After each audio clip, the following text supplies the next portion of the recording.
Frost, dear Frost, dear Frost. How many times must myself explain to you I am the one who pokes?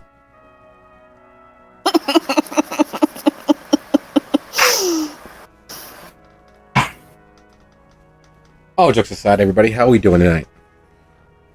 Well, I had Dairy Queen, so I'm good.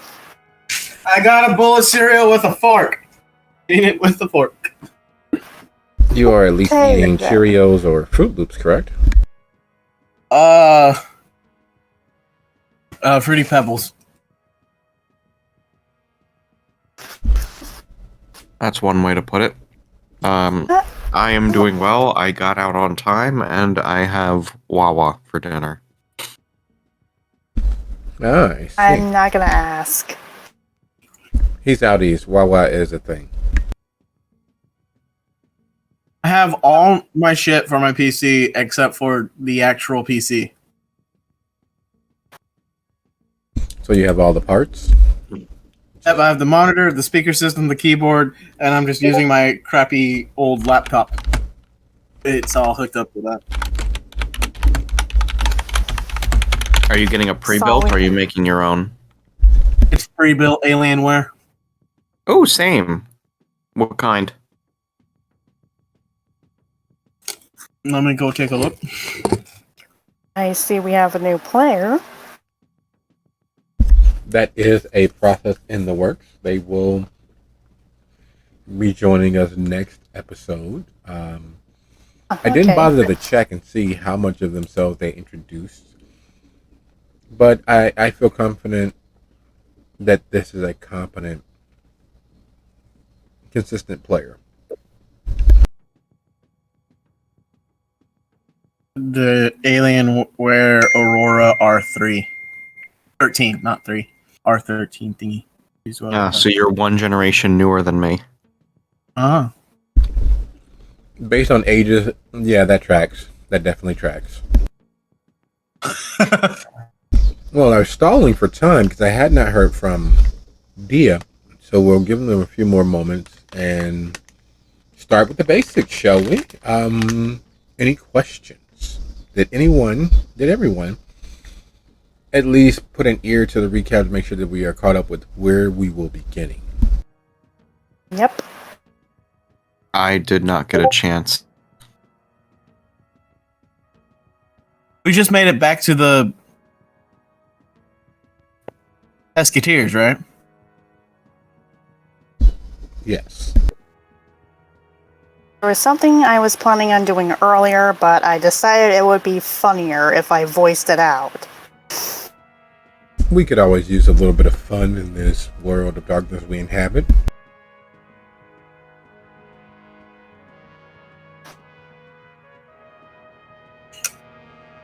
And there are some things that are just funnier when they're voiced and rather than when they're typed.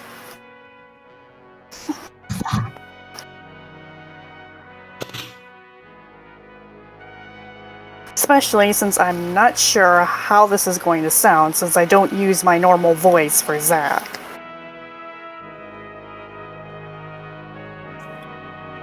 I don't use my normal voice for Nuzan either.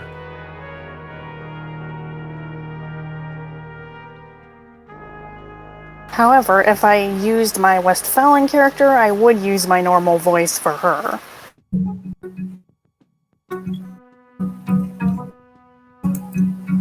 Well, that's fine. I believe Frost typed in his normal voice for Westphalian. For Westphalian, for the newer character, yes, but I try to talk faster. For Elijah, I tried to have an Irish tang to my voice. Wait, Westphalian still exists? No, but Westphalian is still around. A new Westphalian is present and in operation. I was trying not to go into too many details, but because of my actions of imploding the server to remove all intellectual efforts from the timeline and from continued play, I didn't move fast enough, and the very prejudicially liberal administrator had already begun the process of copying as much of the efforts from Westphalen as it stood. So they were able to reconfigure the bulk of all of the efforts expended. And one of the many things, I don't know who's on TikTok, and I'm hoping that that doesn't really affect anything, but I very subtextually expressed my consternation with that fact, because it wasn't so much it wasn't an act of spite against the players of the play-by-post. Mm-hmm. It was an act of, we had agreed on certain things. It was not lived up to, and to ensure, as best as I was able, that my intellectual efforts would not be profited by from someone who engaged in prejudicial actions, I imploded the server. I hit the delete button. Unfortunately, they chose the almost perfect time, because if I had operated as I normally do, which taking a step back, analyzing things, and trying to find the highest middle ground possible to tread on, they would have completely copied all of the efforts expended to use as the base for their continuing on. I stepped outside of my normal, usual operating procedures and acted in the moment because I had given my word that I would. And so, just not fast enough. They didn't reveal their true colors soon enough, so I wasn't able to properly ensure that there would not be any further play on the intellectual efforts already expended. Is that a really good attempt at double speak without throwing anybody particularly under the bus, or speaking plainly? I'd say that's a pretty good attempt. Okay. Dia. Welcome, Dia. How are we? Trying to clear my background, but pretty good. I feel pretty accomplished. We were clearing out the bathroom today, so much organization happened. Nice. I'm waiting through. You are. We were just touching base on a few of the happenstances over the last few weeks. Westphalen came up, so we had to address that a little bit. But just ensuring that everyone was caught up to where we will be beginning. Where we will be starting season 7. I haven't imploded yet.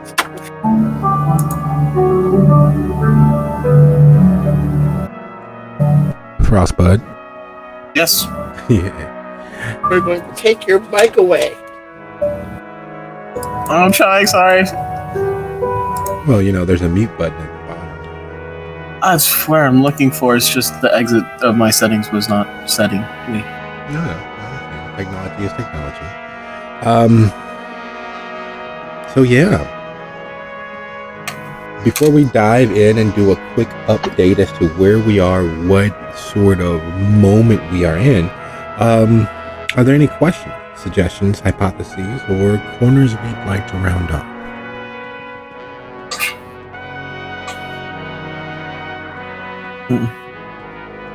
I'm good. Just be clear where exactly we are beginning. Okay. Well,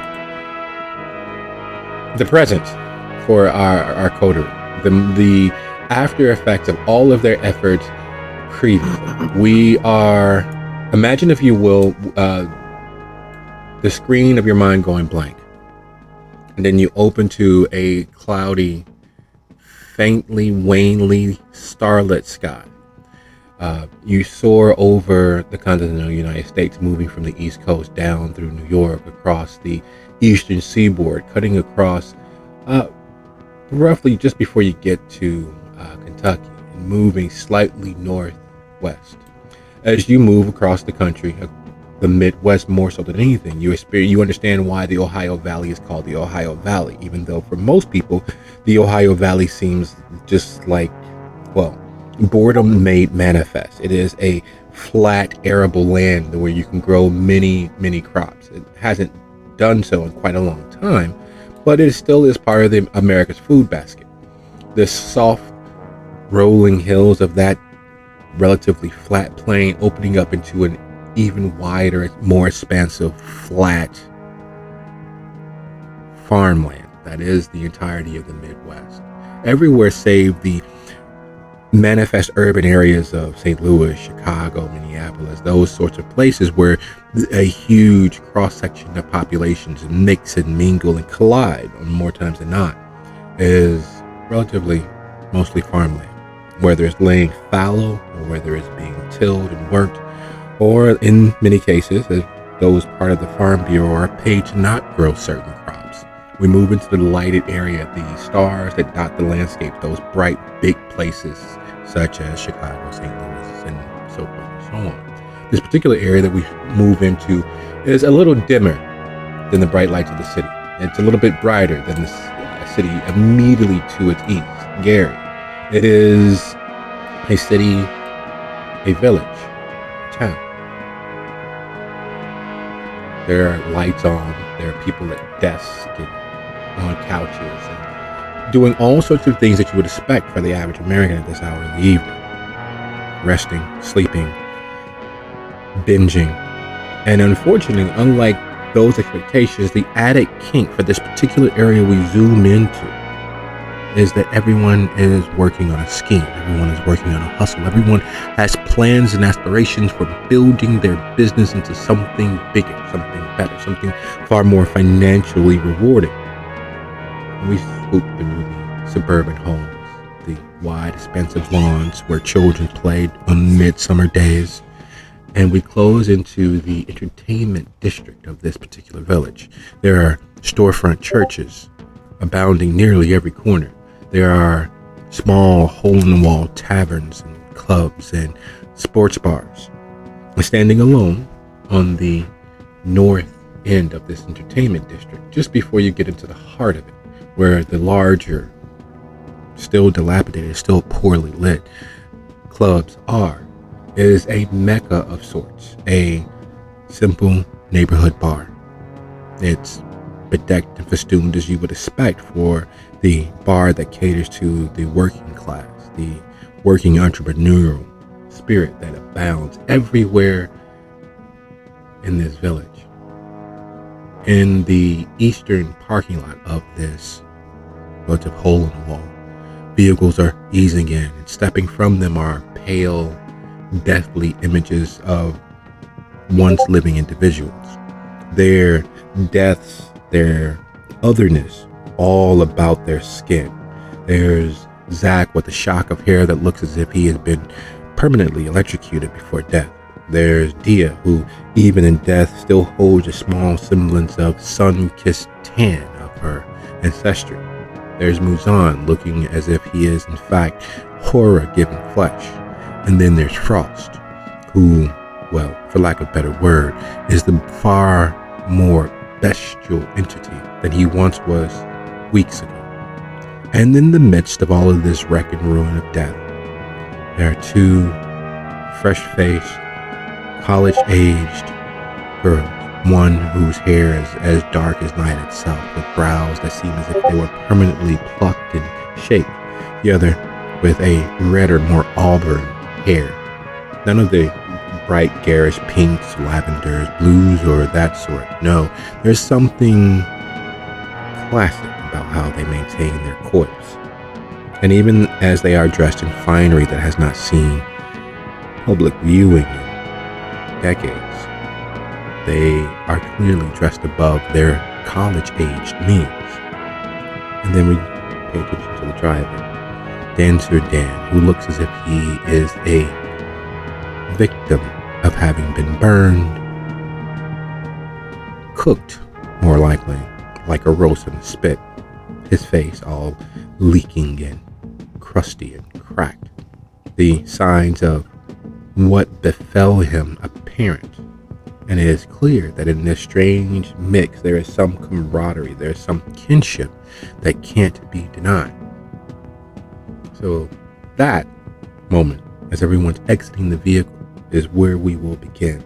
With Muzan with his laptop, with Frost understanding that they are literally carrying an explosive device, with Dia aware through her own paranoia that the government is the last thing you want prying, poking, sniffing, or interacting with anything that has to do with the kindred. With the girls, exiting Zach's vehicle after their small foray into taking care of business, lest business take care of you.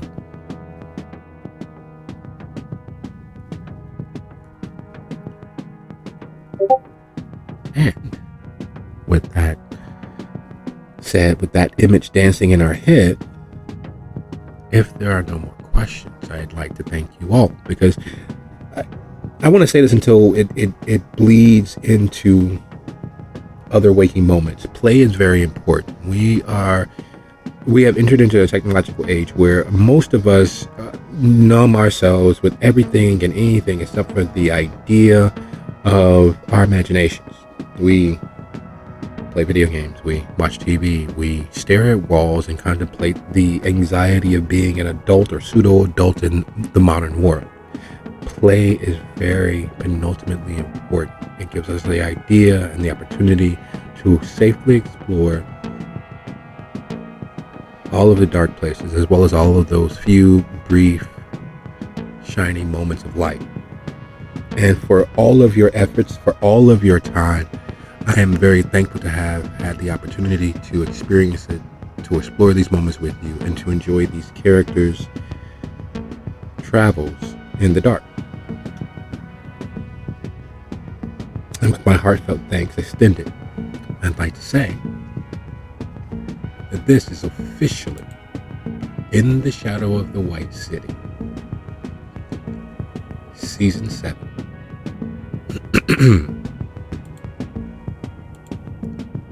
The title of which, for our first inaugural episode, is Athenians Holding Esteem and Honor.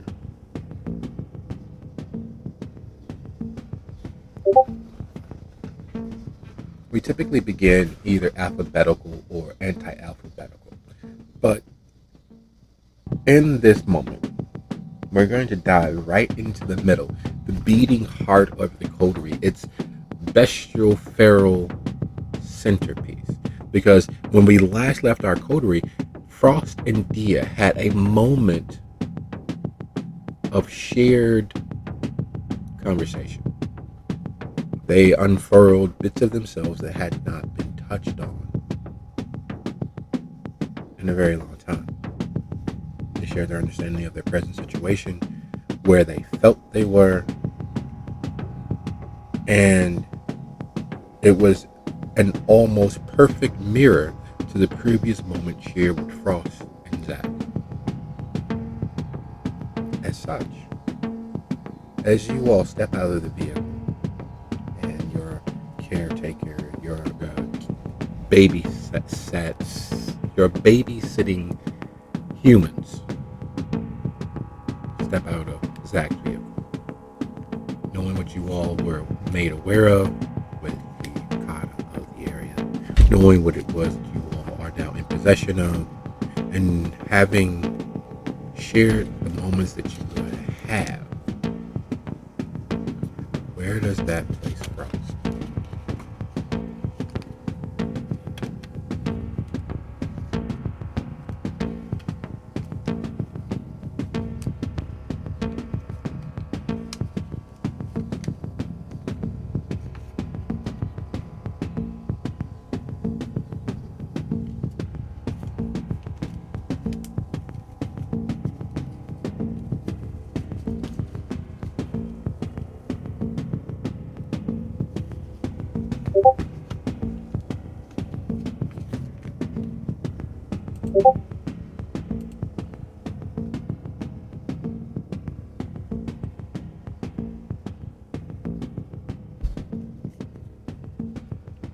Speechless. We'll go with that. We'll chalk it up to issues popping up, as they are wont to, and sliding right along. Moves on, realizing the absolutely explosive nature of which you are now in possession of. Seeing the girl stepping out of Zach's vehicle and the coder once more back together. And just like the gestalt being that is Captain Planet, you all are immediately stronger for it. The bonds of the vinculum still haven't quite bled away. There's still time for your inner workings to leak and bleed across lines if you are not careful.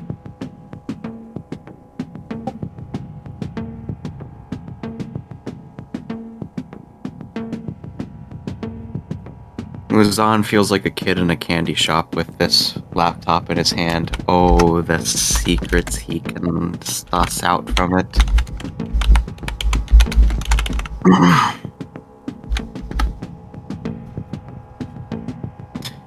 Muzan, of course, though, isn't too stupid. He's not exactly bright, but he's not stupid. So he knows that poking around without some sort of security in place prior to this would surely get the government down on them. So before he actually does begin investigating this laptop and its contents, he's going to look into potentially building a clean room in the Pisketeers or at his own haven. But that's more of a long-term plan. In the short term, he would just like to resettle at the Pisketeers and make plans with Dancer as to what exactly they're going to be doing from here on out.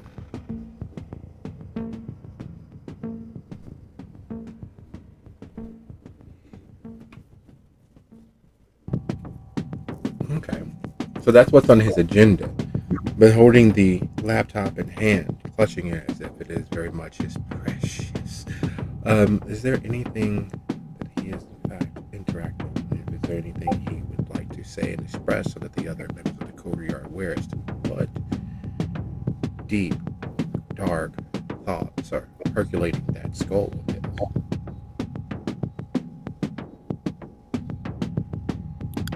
Let's... He kind of just says out loud, like, oh man, I can't believe I finally got my hands on an actual government laptop. Oh, the shit we'll find in here. I wonder if they have any dirt on any of the other licks around here.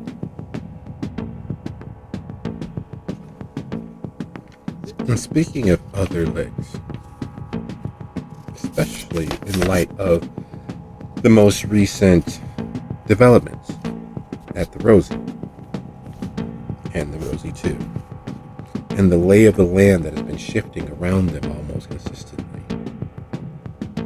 with the girls and Tone exiting his vehicle, what is Zach up to? What strikes his mind? Seeing Muzan holding a laptop that would look at home in a unmarked police vehicle.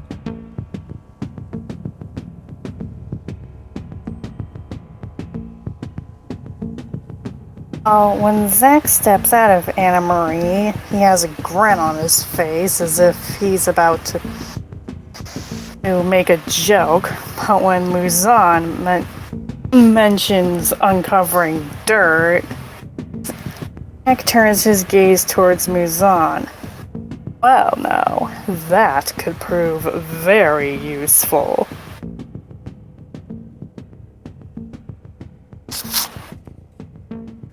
And then he turns to the others and says, "Honeys, I am home."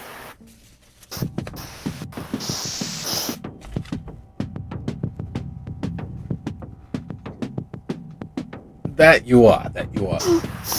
It's nice to have a home to come home to. I hopefully will be able to have a more permanent sleepover arrangement, Dia. Or is that something that's not on the cards?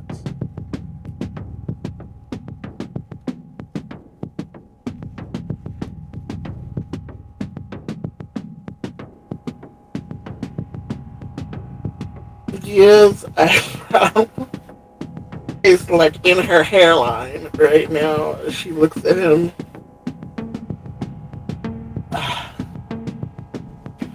After all that I've heard this evening, I am not going to even answer that one right now. We will see what we can do. As long as you realize that you will not be sleeping anywhere near in my bed. Okay? Thanks. Now, as for the rest of you, we need to get inside. There are things that must be discussed.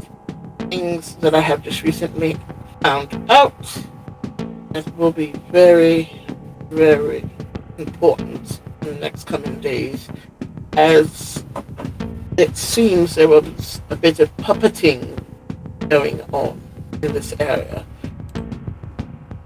I also am curious as to see what all might be interrupting that our dear Seth was trying to keep us away from. To be prepared walking in that things might not be calm, as it were.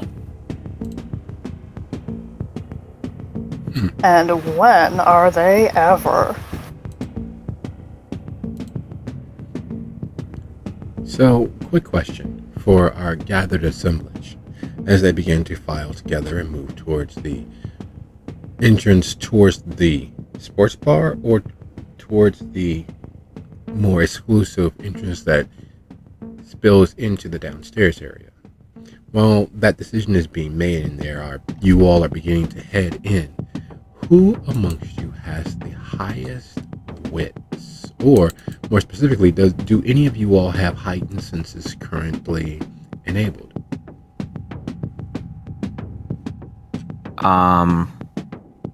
Wits is 2 for me.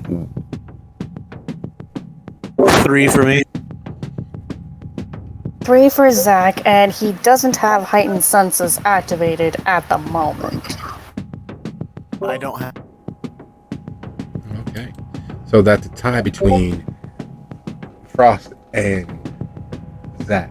Would you both be so kind as to roll your wits and insight? And Zach, because you do have heightened senses and it is not currently active, but still it's like a muscle. You get accustomed to it. You can go ahead and add a +1 to your roll. That's a heightened senses. I was looking for it, sorry. Okay.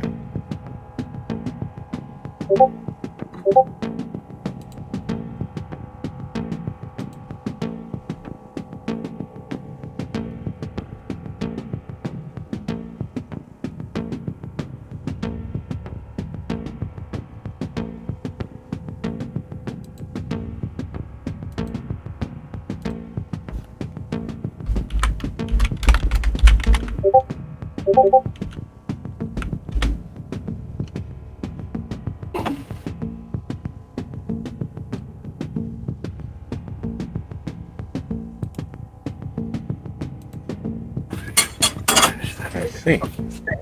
All right. So, in order of operation, you all began piling together as you all begin making your way into the Biscuiteers, deciding whether you're going to go through the sports bar, which should be locking up fairly shortly, or through the exclusive side entrance. While that jostling and conversation of natural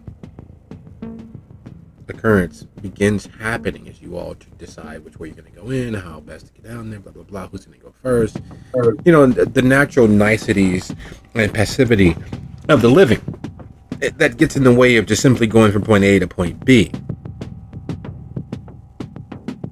Frost, what is your hunger? 4. Would you be so kind as to roll a resolve plus composure, DC 2?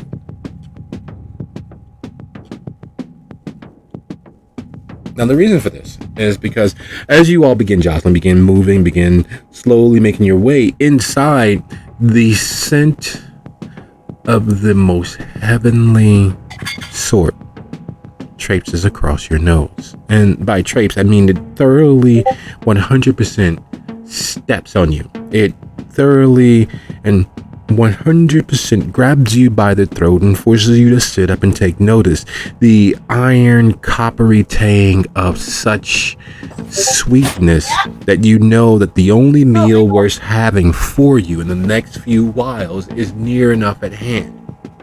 It's as if you are a former nun on a mountaintop. The hills are alive.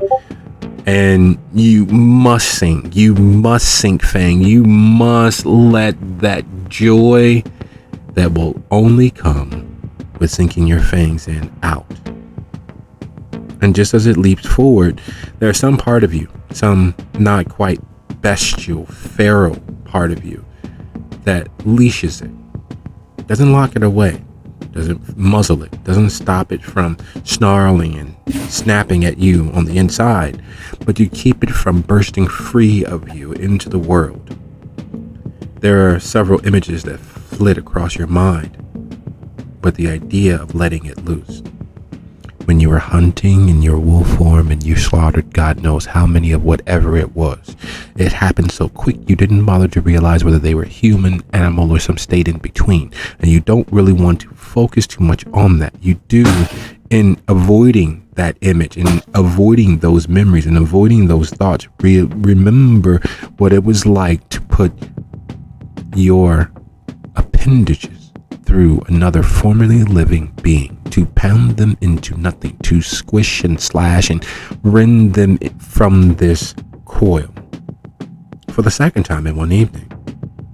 And even though you've apologized to Zach, and even though Zach said it was a thing that they've grown accustomed to, that is not something that you are able to ever put completely out of mind. It was a clear before and after moment of your existence.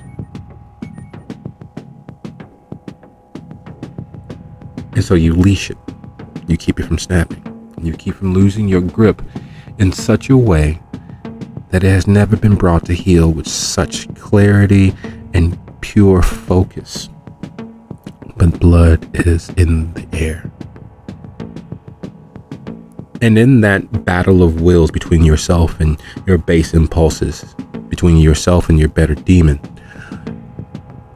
that realization flits across Zach's nose as well. Oh, groupie blood. Fans is the thought that pops into his head, because that's what the blood smells like. It smells like adoration. It smells like love on lease. And while Zach is not as ravenous as Frost, there is still the urge, there is still the inkling to perhaps sample a little, to wet one's beak.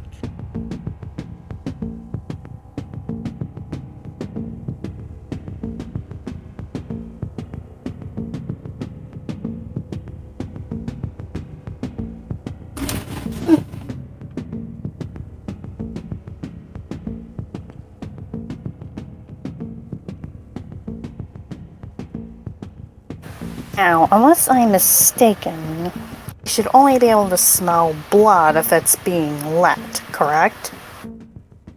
Correct. In that case, Zach knows what that means.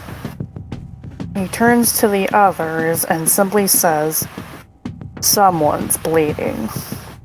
And as he says so, but with his and Frost's initial one additional action, everyone else is suddenly becoming aware of that delicious scent. So anyone who has a hunger at 4 or more, please roll your resolve plus composure, DC 2, as you all realize that Stella's nose is leaking, as that someone turned on the faucet in her brain, and all of the beautiful, lovely, bright red juice that is her life begins coating her face and her nose, and she's trying to physically catch it and stop it from flowing, and Faye, silently as all good best friends are, immediately is at her side trying to help her hold her head back so that the blood stops, because she's accustomed to nosebleeds. She knows what they're like. All you have to do is hold your head back and press the bridge of your nose, but she's doing so in a way to try not to excite Stella. Because as the blood pressure goes up, the nose bleeds more. And as she's administering and trying to comfort and give solace, you all are aware that the blood isn't coming just from her nose. The corner of her eye begins to leak. And then her ear. Her fingernails seem bright and ruddy. And you know that it's not possible for a human to do so. You know that it's not something that is ever viable. But you could swear that her sweat that is popped up as if it was exploded from her skin is coated, soaked in a pinkish hue, as if she's beginning to sweat like a kindred, as if the fluids of her body are in fact vitae. That scent tells you otherwise, but that is the closest approximation you have to what is happening before your eyes. Muzan is at hunger 3. Should I roll anyway? No, not just that. Continued exposure will increase the opportunity.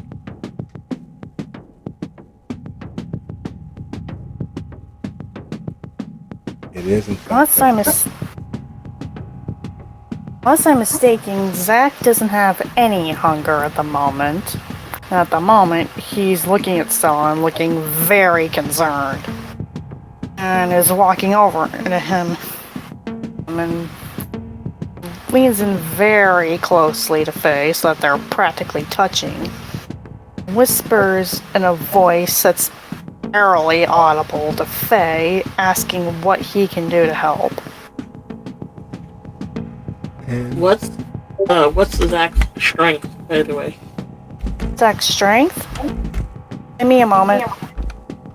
His strength is 2. Okay, so they'd be tied.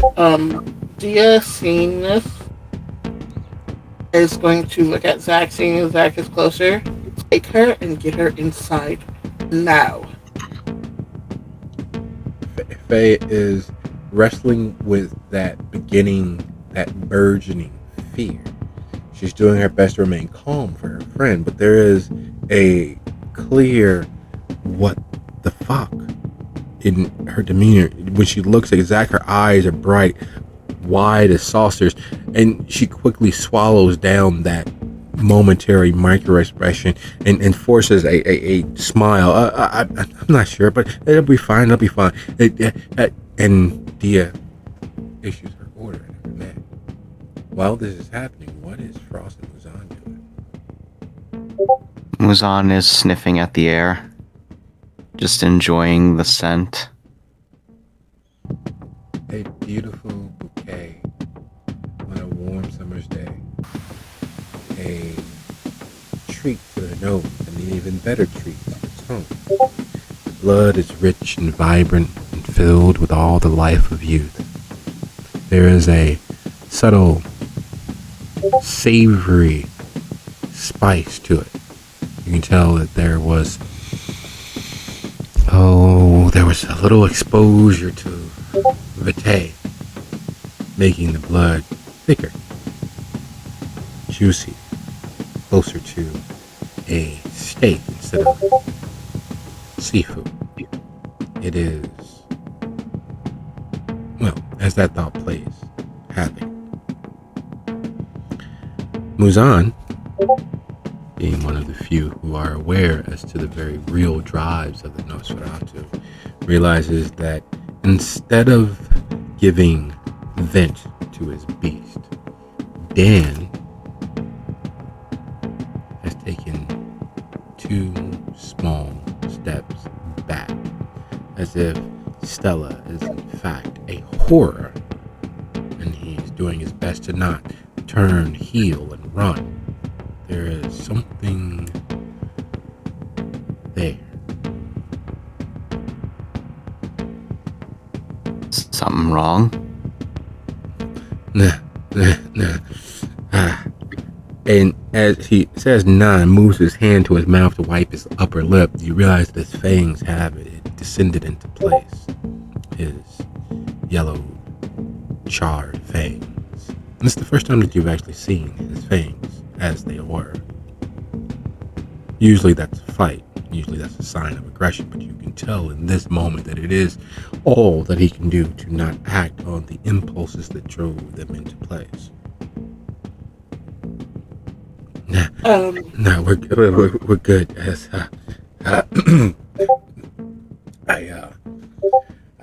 feeling a little peckish.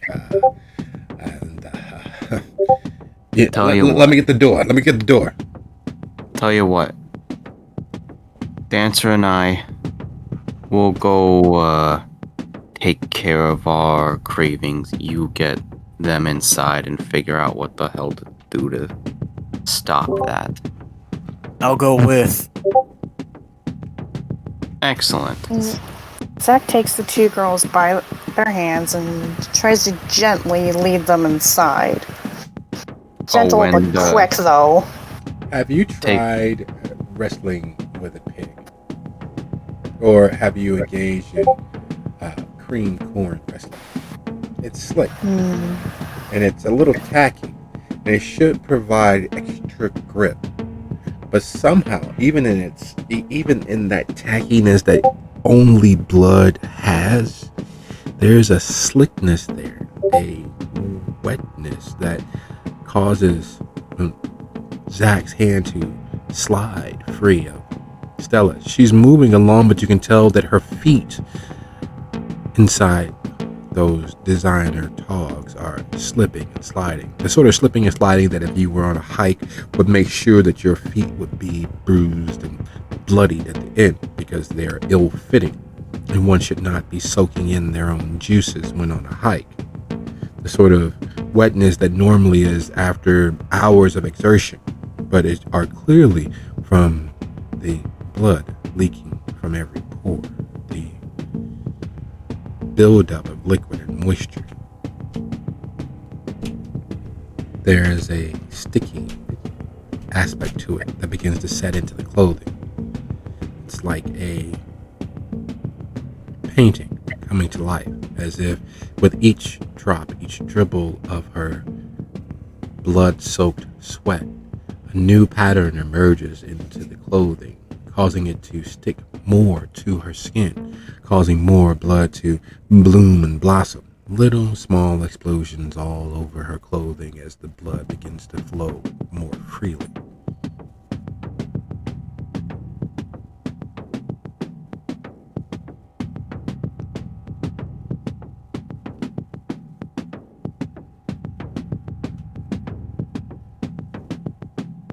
And it's here when Zach's a little more hurried, suspecting just what's about to happen to poor Stella if you don't do something soon.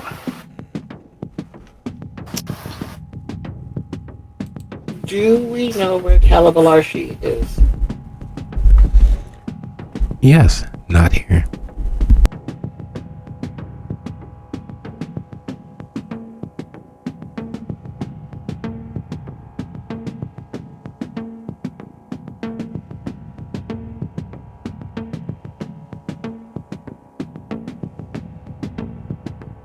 The most important and primary thing that each kindred knows, they know it without even doing the math mentally. There are roughly 10 pints of blood in the average human body.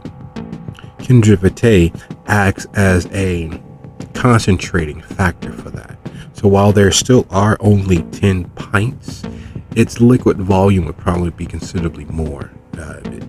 Closer to 15 would be the effective maximum possible, without wringing out every organ that would hold the blood into itself. The brain, the heart, the lungs, all those organs that collect blood and store bits and pieces of it along the way. You all are mentally doing the math as Muzan and Dancer and Frost begin shying away from this, whatever this is and whatever this may turn out to be, leaving Dia and Zach with the profusely, at this point, bleeding Stella. In the few seconds that this has begun happening and gotten into full bloom, you all doing the mental math know that if the average human body has about 10 pints of blood, she surely sweat out about 2, maybe 3 of those already. And the rate of which the blood is being squeezed from her by invisible forces is increasing, not slowing down. Now, one of the many things that happens with blood loss is the loss of the ability to speak, the weakness of the muscles, the gasping for air, the asphyxiation. It is a peaceful way to die because you're not able to interact with the world around you, but it is also a graphic way to die because the body just goes cold, the eyes staring at a fixed point, and then nothing. That 21 grams that is the human soul suddenly not there.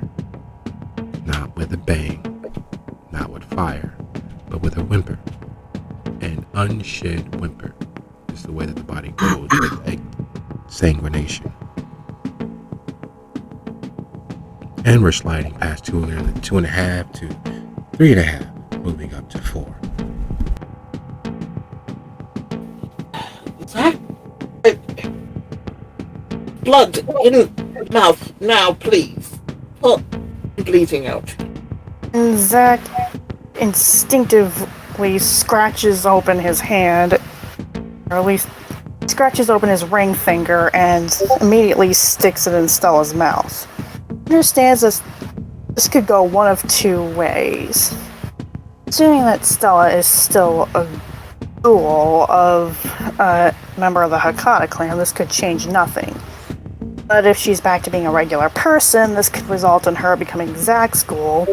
If Stella bleeds out and then takes in Zach's vitae, she could end up becoming Zach's new child. And he's doing all this math in his head, but not actually saying anything, just sticking his now bleeding ring finger into Stella's mouth.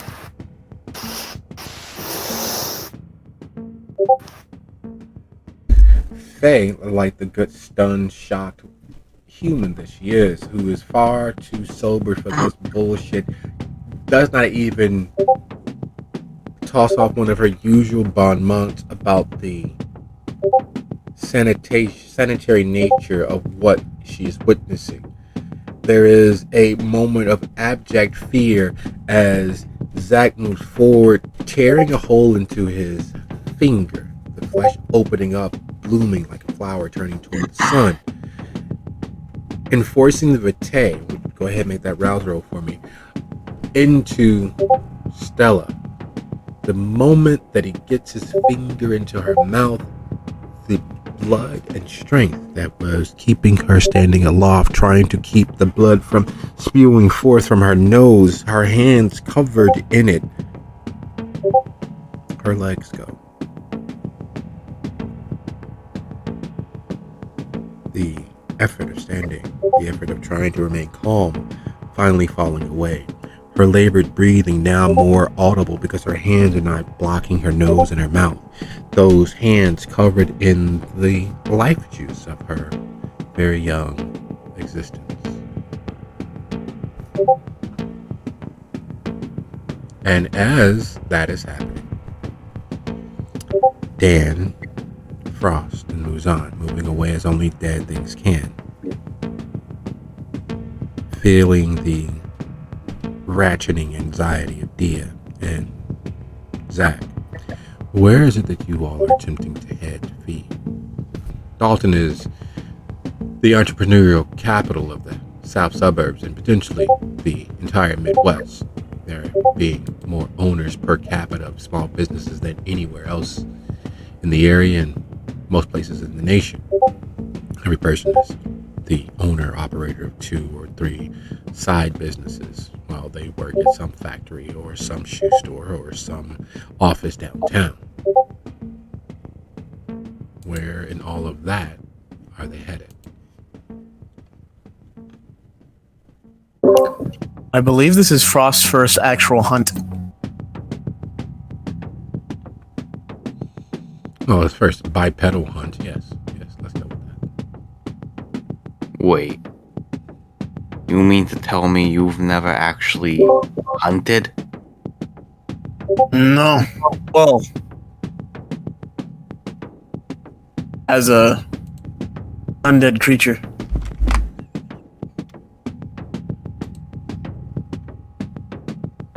Dan, this is a special occasion. We have to take him somewhere great. Well, since Jennifer hasn't been there to protect her little handsome beauties, the Adonis has a bevy of willing individuals. If that's his thing, he seems like the guy that might be his thing. He might like the something a little softer. Or you want something rough and tumble. Yeah, there's a lot of rough and tumble if that's what you really want to go into. There's a bar just not too far south. It's just the other side of Glenwood, right off of Highway 1 there, Glenwood Road. It's called the Tinder Trap. It's like the old Roman Colosseums. Fights break out How there. about criminals? You fucking serious? Now, it's his first hunt. He ought to get at least a little say in what he wants. I just don't like that idea. You know what I mean? It's like this. Now, this is my whole opinion, and I'm not going to say anything else about it after this point, but so that we are on an even page.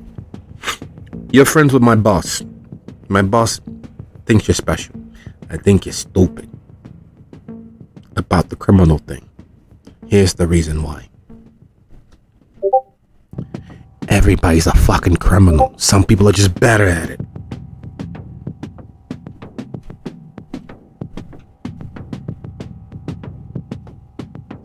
There, I said it. It's out. All right. Now, there's a back alley doctor that does things for a few people who may not be as good at their job as they're supposed to be. You know what I mean? You want to go pay him a visit? See if there's a chance of you finding someone more in line with your menu preferences.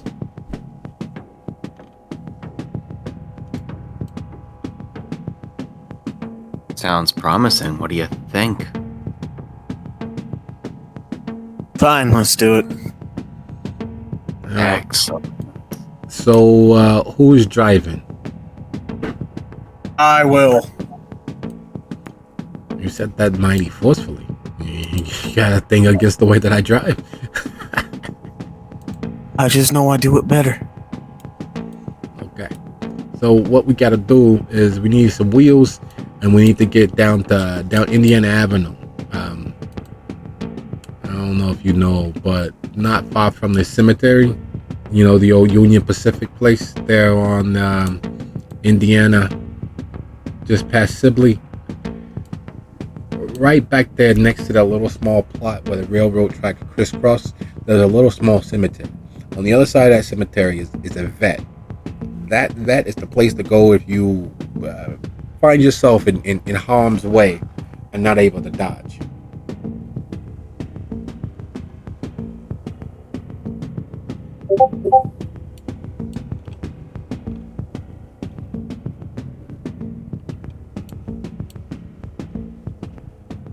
Okay. So as you are given the approximate address for the veterinary clinic, and you all know which way you're heading, which vehicle are you attempting to take? Or would you take a vehicle that is not yours? Especially considering that if you are unsuccessful, or if someone finds out that you all are kindred and going to, witnesses may remember the car.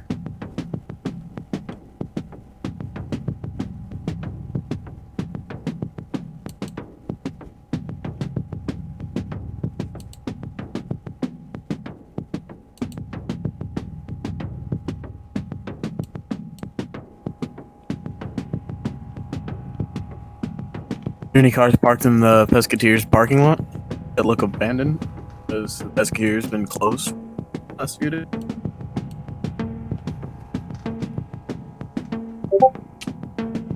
Because it is in the beginning of the entertainment district, people do use the parking lot to keep their car away from the bar, club, or area where they're going to party, just in case the police trying to stop them for driving while under the influence. When they walk to their vehicle, they have an opportunity to check their surroundings and bless the skipping rules. So people think they're smarter than they are by parking at a bar where they are not partying. And so there are quite a few vehicles in the Pescateers parking lot used because, well, there's space, and Pescateers typically does not tow vehicles.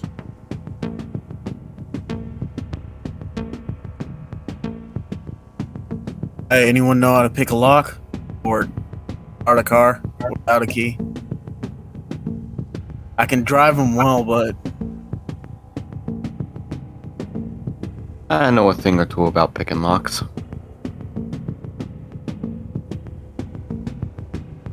What's your larceny? 2. You know considerably more than just a thing or two. At your level of experience with larceny, you actually do keep a set of actual professional lockpicks ensconced in one of the many pockets and folds of your attire. Never thought you really need them because they were gotten and obtained on a lark, but professional lockpicks for vehicles are a little different than those for the stand-through door. And you thought you'd never have the opportunity to really use them as the way that they were intended. They make great little pokes and prods when questioning as well. Small little cuts and punctures. But anyway, enough of that. As you make your way toward the car to divest it of its security, go ahead and roll your wits and larceny. And the DC is 2. And while that roll is happening, speaking of divested of security, Stella hits the ground in front of you. Faye actually lets out a stifled and drops to her knees to try to be closer to the moment. The chaos and loss of her understanding as to what to do, because there's no triage for someone who is bleeding from every pore. There is no triage that she had ever been taught in any of the classes that she's taken for someone who is literally leaking as if they are a sieve.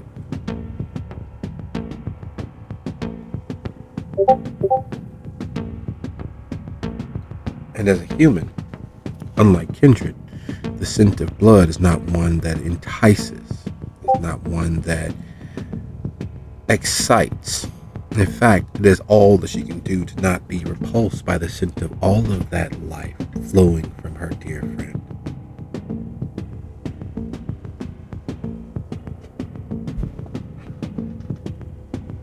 Okay, and Zach succeeded on his rouse check, so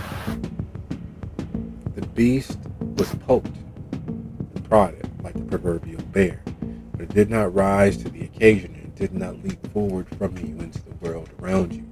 It is biding its time, silently watching and waiting for your guard to be at its most easily overcome.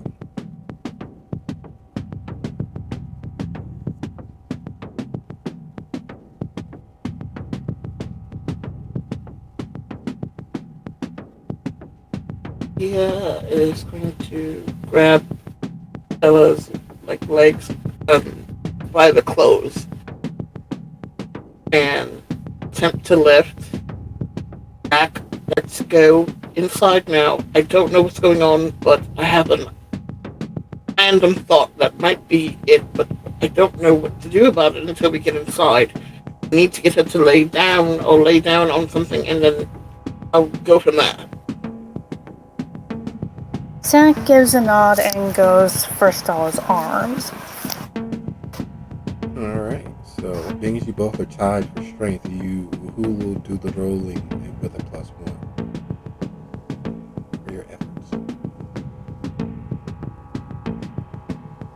Well, since we want to do this quick, I have fleetness. Does that make any difference? Not with the That's it. strength feat.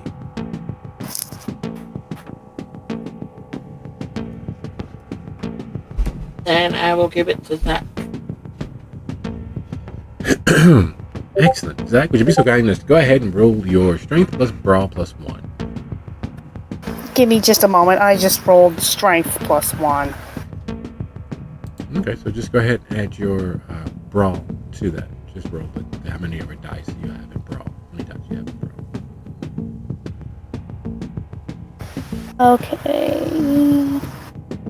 Strength plus brawl plus 1. Ah, the result didn't change.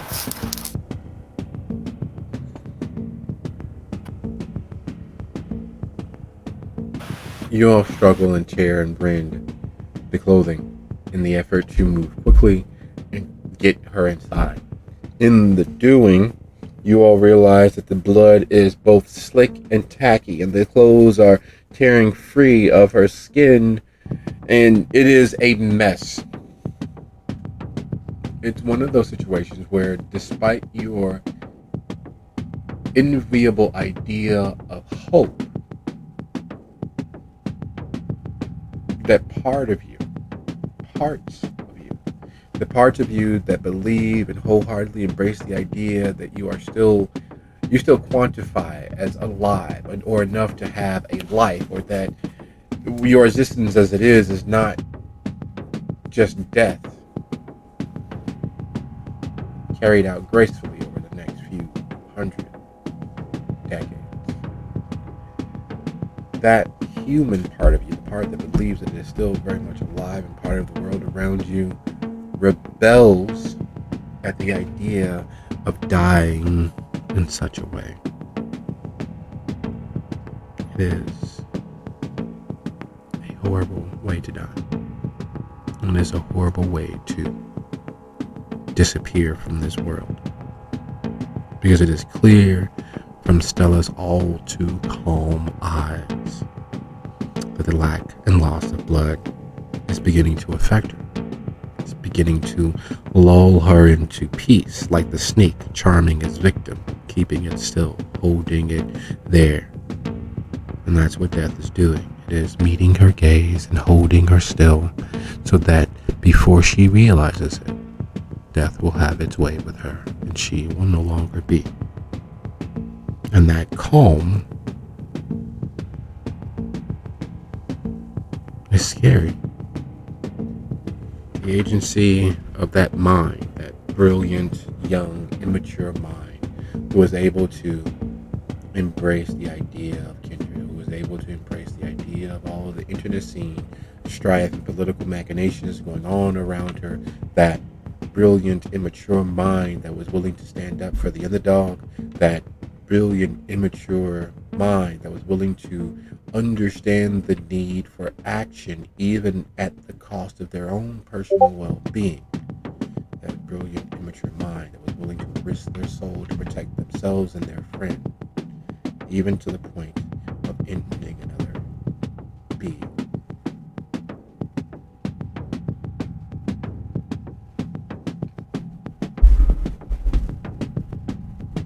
Yeah, looks at Zach, and as they kind of wrestle her into Dia's sweet bathtub, we don't have time. We have to make a choice now.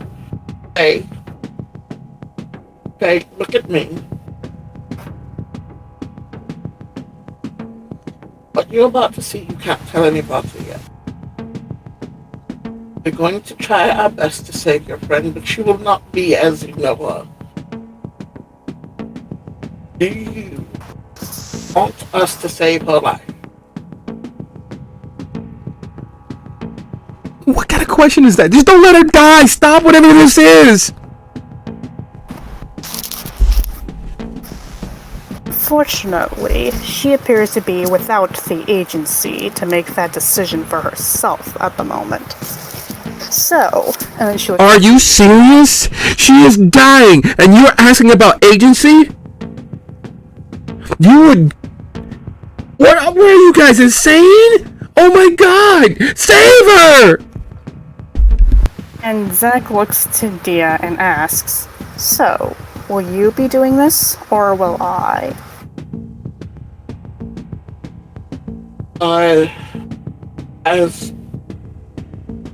As senator and leader of this small group, I would get in least trouble for making a child of. I will take Stella as my own. And it's into her wrist and puts it in Stella's mouth.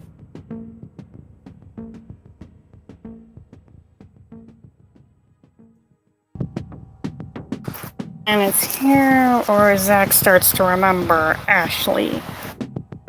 And can only hope that this turns out a little better.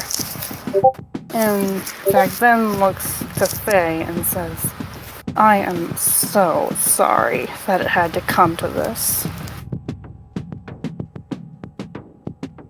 Behind her eyes, there's a little bit of darkness. The beast chuckles, I guess, in her head as she's doing this.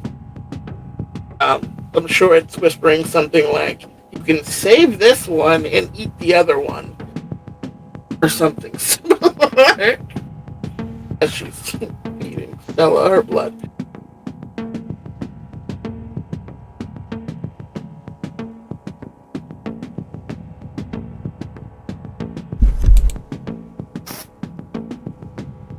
There's a moment. There is a moment when the odds are stacked so perilously high that there's not an amount of win possible. There's not a particular upside possible. The only thing possible is to minimize the loss. And while that's a good way to survive, it is a very poor way of thriving, a poor way of building something lasting. And it doesn't seem like it's that huge of a deal, minimizing the loss or going for the win. But there is a huge philosophical difference between those very superficially different ideals. And in this moment, in this razor's edge dance that you all are doing with the life of Stella, damnation of your souls, because while you are not, in fact, killing Stella, you are damning her to be as you are for the potential rest of forever. And while Faye has the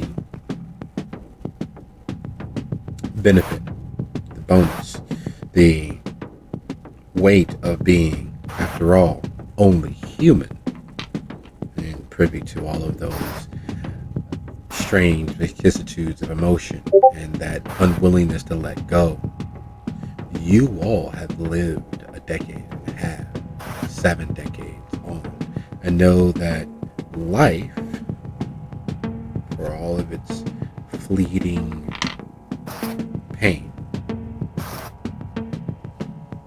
even in the worst of moments, even if you were homeless, had no place to lay your head, and were driven from post to post, would be preferable to the idea of forever as a void.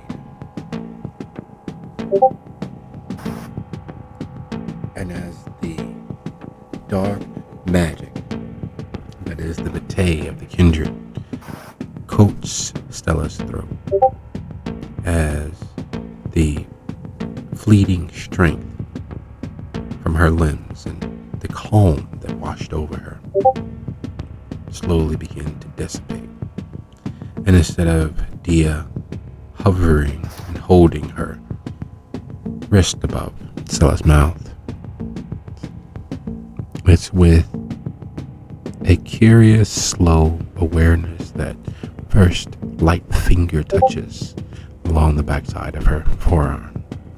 And then full strength gripping of her forearm, holding it in place. And those dark eyes that always seem filled with stars and fanciful ideas on philosophy and how the world should work and what one would be willing to sacrifice to make the world work so that there were no living people subject or victim to the systems of oppression in the world. Those dark eyes lose those stars. And while you've never seen Darcy of the shelter, and while you've never had the opportunity of seeing any of his extended family, her mother, her father, or any of the others, you did have the opportunity of meeting Mama Cass. You did have the opportunity of meeting several of her bodyguards and associates, and there was a similar swarthiness about them, a darkness around the eyes, a do anything, dare anything depth that went on forever. And as the stars fade from Stella's gaze, she looked up and Meeks, your eyes. You see that depth opening up inside her, that endless pit that could be filled with almost anything save light. And while that's happening, the car is surprisingly easy. American cars, unlike most foreign models, have fairly simple security measures. And this being an older car, late 80s, early 90s, it doesn't even have a natural inbuilt security system. So getting past the lock, while not quite child's play, is close enough that Muzan chuckles. American exceptionalism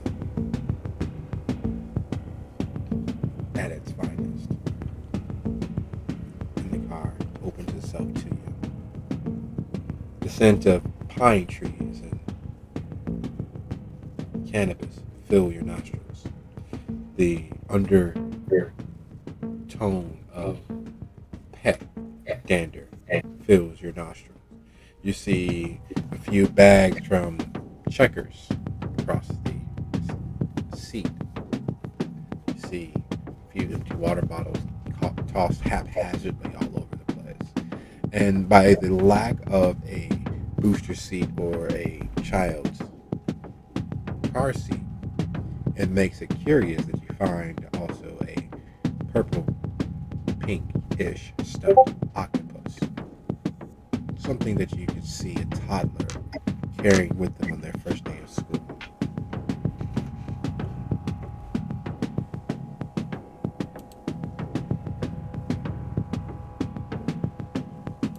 Does Muzan smell any blood? No. Which is a rarity. People bleed in their cars all the time. One of the most curious facets of American society, how much blood is actually in the average person's car. Blood and other fluids.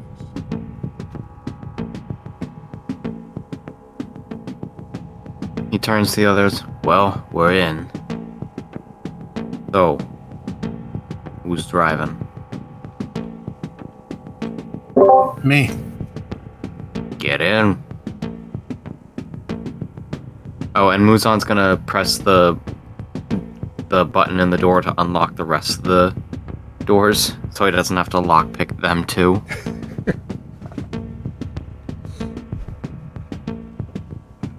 The drive across Dalton at this hour of the morning. That's what this literally is. After a certain point in the evening, there is nothing but morning ahead of you. There's nothing but morning that's just all around you. And this is the strange truth of being kindred. While the night is your world, your universe, and is all that you will ever have, after a certain point of night, the morning immediately sets in. Even without the sun cresting the horizon line, you, in your heart of hearts, knows that it is morning. And that is where you all find yourself, in the gray hours of evening before dawn's bright light. moving across Dalton. Your aim fairly clear, fairly straightforward. You pass 2 police vehicles, pass a set of roadblocks set up to capture drunk drivers. You make your way across the width and breadth of Dalton, and while that's a visit and a trip all of its own, it only takes you roughly 4.5 minutes to do so. Dalton is in fact a village. It is in fact not a city. It doesn't aspire to be a town. It is a village. It proudly proclaims it on all of its marketing, on all of its propaganda to bolster itself. Part of that is to differentiate itself from the town of Harvey, the town of Dixon, the town of Blue Island, Justice, and all of those other towns that have delusions of grandeur. Now, Dalton's head may be in the clouds. It may be built on the idea of doing better by every and any means possible, but its feet are firmly planted in the present of now. It knows that it is too small to be considered anything more than a conglomeration of individuals working towards a common goal. And as you ease into the rail yard that opens onto the cemetery, which backs and abuts the veterinarian clinic, there's a feeling that's been gnawing at your mind as you all have left the others to their devices. There's a feeling, a worry, a abject fear. And being honest with yourselves, underneath it all, there's also the trilling idea and anxiousness that comes with not knowing what may be unfolding. And you're not sure whether those ideas, those feelings, those ghosts and tremors are yours, Zach's, Dia's, or just simply something floating through the ether. Did, you think we did the right thing leaving back there? No. I mean, what the fuck could we do? Besides just eat her. Oh, you mean back there? I mean, we're all looking at her like she was gonna be dinner. So yes, I think we did the right thing. Yeah. Leaving her in the hands of Tutoriador, who may artistically paint the walls with her life fluid as an ode or a tribute to her. Not that Dia is that sort, that she seems to sort of maybe write a poem about it and get up on stage and sing it maybe. But you never know. Tutoriador are known for falling in love with strange ideas of art. And not to chalk them all together and say they're all the same, but that's what they do. I hear that one of Toreador met a young Anne Rice upon the death of her daughter and tried to literally fuck her back into her vibrancy of writing. That's how the interview with Lestat came to be. The interview with the vampire. You gotta be fucking kidding me. That's why she wrote that? Everybody mourns in their own way, and Toreador typically mourn in the way that is the most enjoyable for them. Of course they fucking would.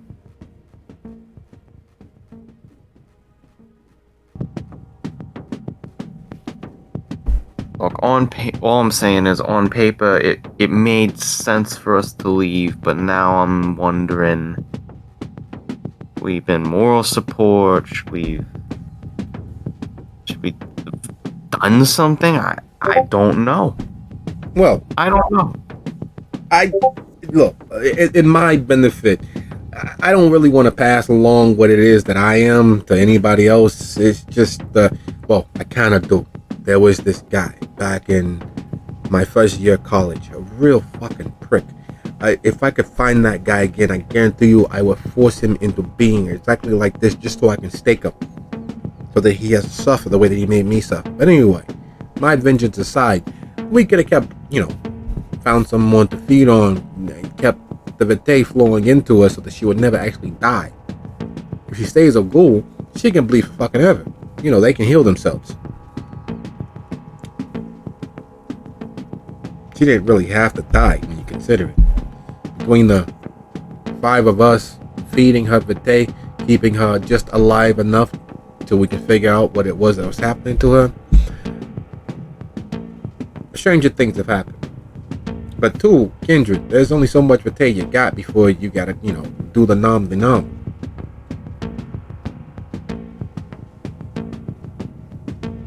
So, if there's any consolation, by the time we get back, I'm sure that she's either going to be in someone's stomach or they're going to be burying her. The whole candlelit vigil. They probably got those tasteful electric little votive lights and arranged around the body and all that good stuff. Kind of like Sleeping Beauty, but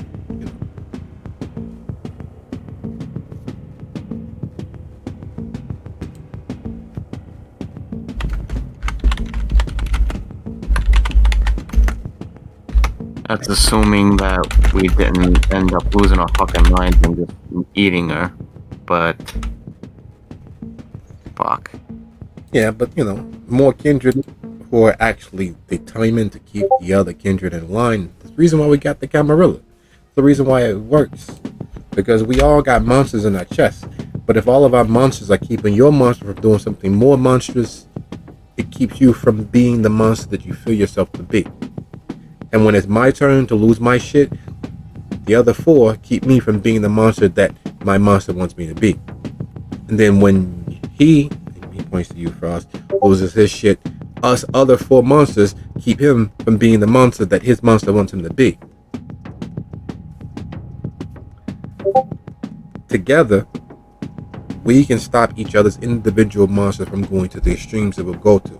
Separate, you're fighting against your demon, and your demon outclasses you. It's stronger than you, it's meaner than you, and it's more determined than you. It don't get the whole anxiety thing. Should I, shouldn't I? It knows what it wants and it goes for it. It's the reason why we always lose to it. We gotta decide, what's better for the world around me? Fuck the world. That's what the monster's gonna tell you. Worry about yourself. That's the reason why we are only strong when we are together. When we are pulling in the same direction for a common goal. Every time we fight our monsters by ourselves, guess what happens?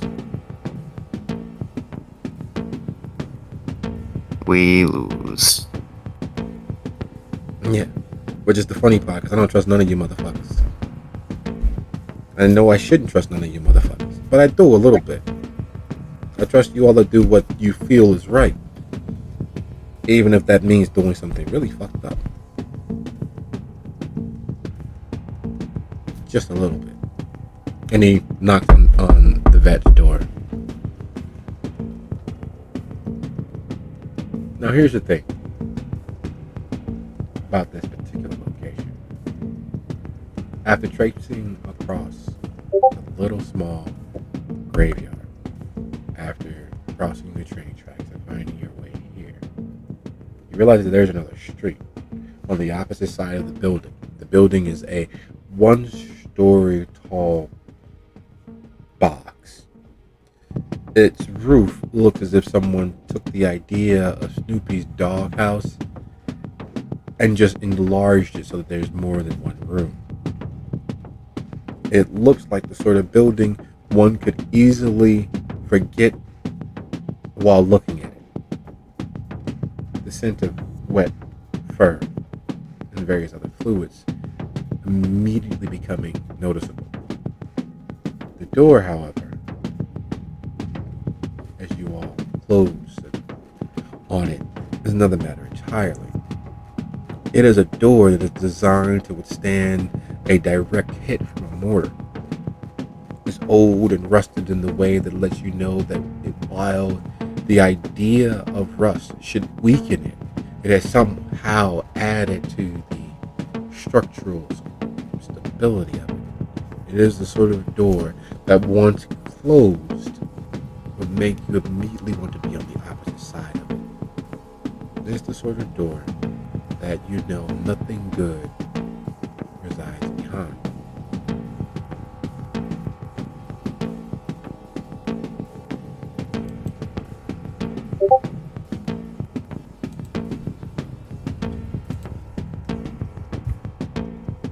Well, gentlemen, shall we drown our sorrows in blood of the enemy?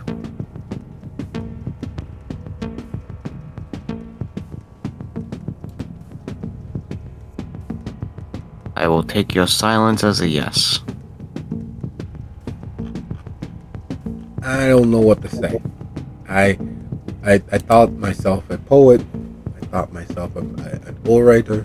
I thought myself all sorts of really great things. Now that I'm standing here, I think this may be a bad idea. Because, well, and as he says, well, the door swings open.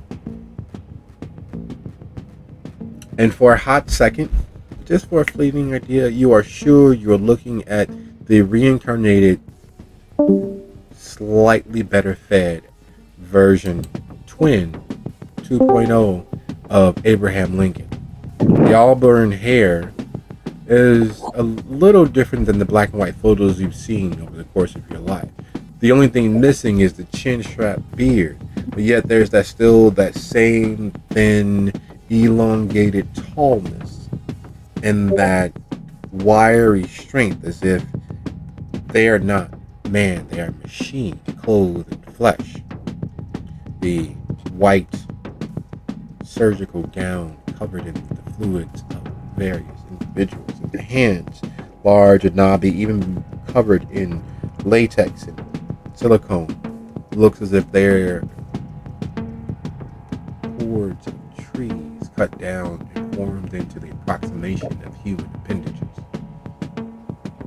The goggles on the head are clearly not medical quality or surgical quality, and other goggles you've seen in hundreds or countless of hospital shows, from St. Elsewhere to Grey's Anatomy. There's nothing so nice as that. Nothing is so pristine as that.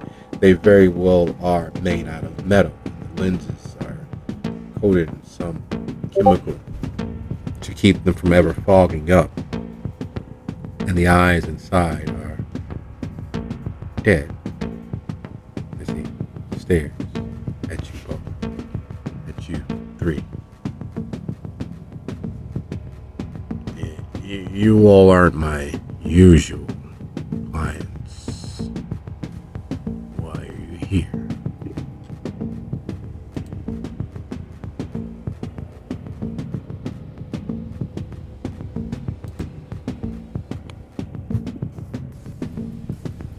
Supposed to take the lead? This is your first time, go right ahead. Someone should.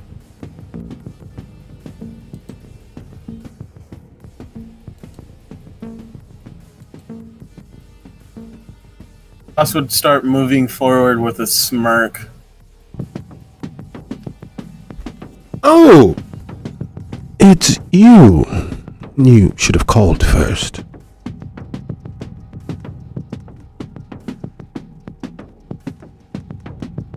It has been a very long time. Come in. I didn't know you would bring associates. In case this gentleman has not informed you, I am Dr. Bishop.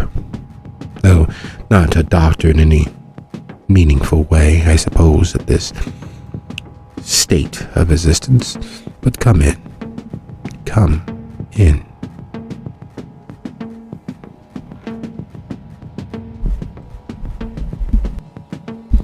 And as he says so, he steps back, motioning with his left hand past him. It's only as he motions with his left hand that you realize that there is another set of arms folded behind his back from just a little bit lower on his torso. And you are sure that those additional appendages, which are moving behind him, are secreting a weapon back out of sight. Only as he stands there, you realize that he has two sets of arms, that you realize just how far up the stream you may be. The question is, did you bring a paddle? Muzan turns and looks at Dan. And admittedly, his face is covered right now, so he probably wouldn't see the expression he's giving him, but he ought to know that Muzan is looking at him with a expression of, what the fuck did you just get us into?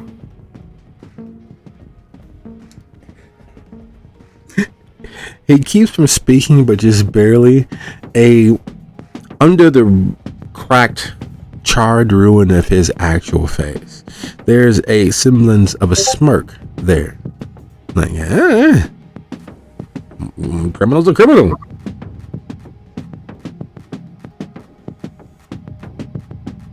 And not for the first time, and probably not for the last. You realize that for all of his humor, all of his light and airiness, and how directly he speaks, that there is an element of malicious compliance to most of what he does, if he does it without it being his idea.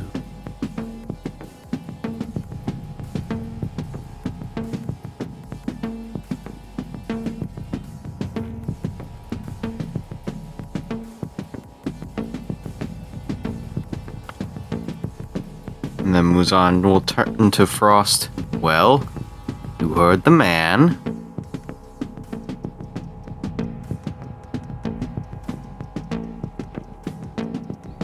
I take it that you all are as we are. And when he says that, he takes a big, deep whiff. Oh, I see. Yes. Come in, please. The neighbors aren't exactly friendly.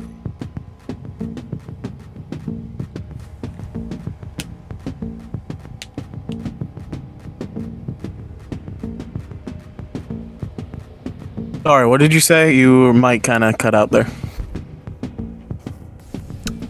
The neighbors aren't exactly friendly.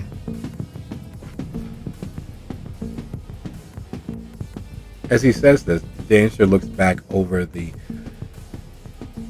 dead, fallow ground you've all traipsed over, the well-manicured plots of land where people who have died half a century or more or so ago are buried. The tombstones and grave markers, while kept up and maintained, swept cleaned, are in a state of falling into the earth itself. And he frowns. Neighbors, what the hell?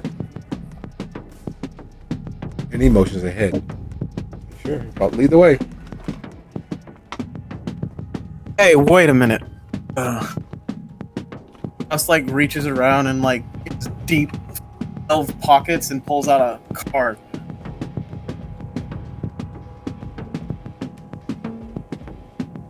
For that, Joseph. You said you Joshua, but yes. Joshua, sorry. I thought that you had forgotten about me and would not be arriving for opportunity. I'm glad that you arrived and you brought friends. I do have someone on the table currently, but they should remain sedated long enough for us to conduct a small bit of business.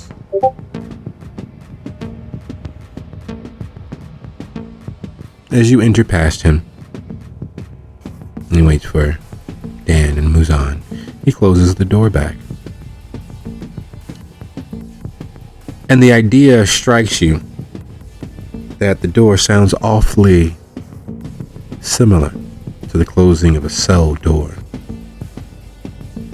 There's not the clank as the lock slams into place. In fact, it's a little disappointing, that absence, that metal on metal slamming into place as the lock catches and holds the door firm. No, instead there's a boop, boop, boop, boop, boop, boop, boop, as he enters in a code into the keypad behind him. And there's a small hiss. You can hear something, small motor whirring, and then nothing. Right this way. And he heads down the stairs. Dimly lit though they are, they provide more than enough light to see that the stairs are designed to be easily cleaned.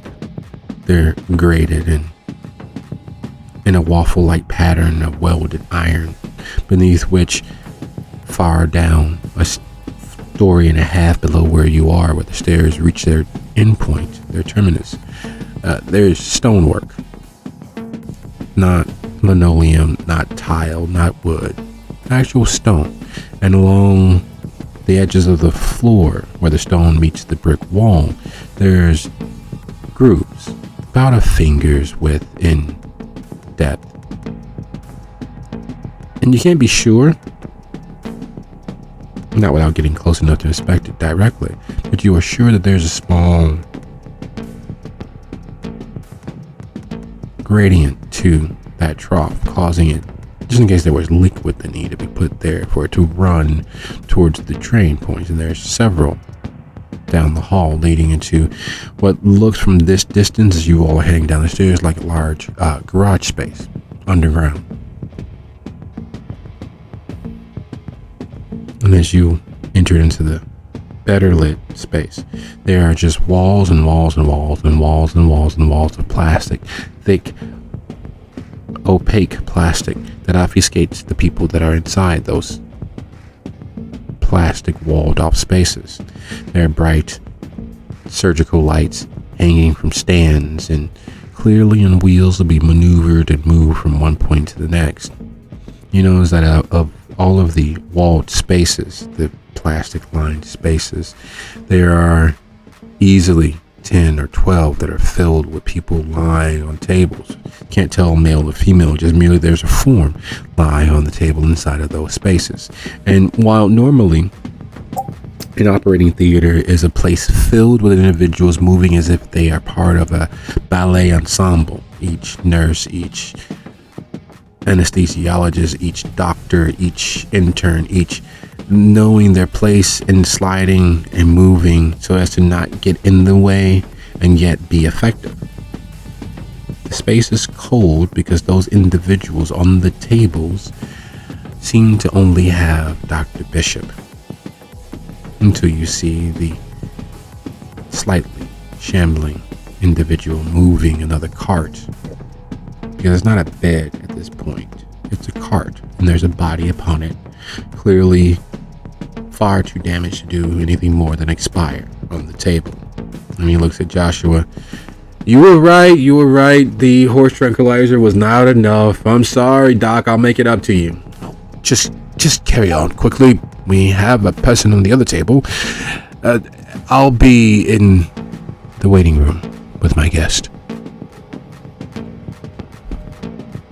And he moves across the floor, past several plastic walled spaces with individuals laying on it, the beat of electronic monitoring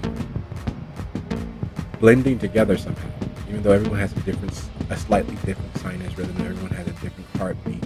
The monitoring seems to meld together until it's just a background white noise for you all. The waiting room is the perfect picture of piss poor. The furniture is old, well used, barely clean, but functional will support your weight.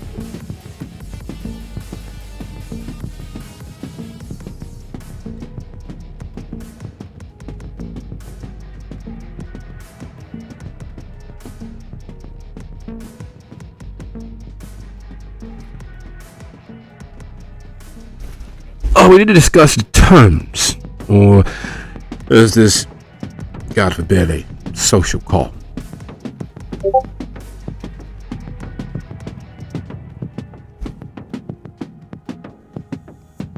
I thought we were out to get drinks, not whatever this is.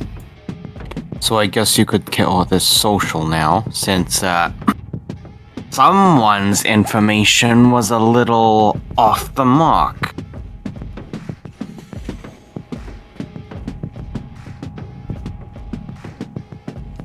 Doc, I think this is not quite social, but it's not quite business. It's something in the middle.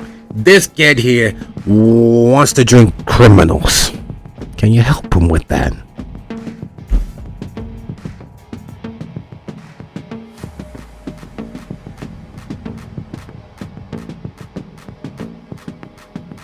I don't understand.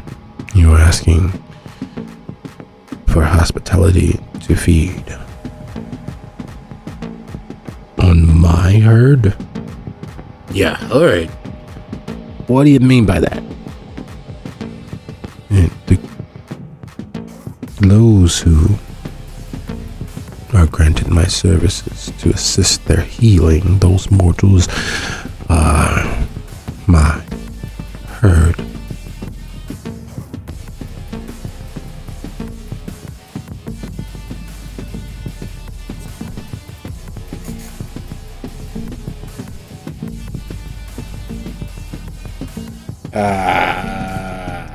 Doc. And as he says that, the endless depths of darkness at the core of Stella's gaze is something that you never want to see as a victim of it. You never want to see that endless void of potential darkness absent of all the light of the heavens. Because in seeing that in Stella's gaze, you realize that it's exactly what your eyes look like every single instance where you don't risk the beast to rouse. That is what your eyes look like when your beast has made itself present. That is what you are to every other living thing. An endless void sans light. And that realization is not something that anyone could comfortably enjoy.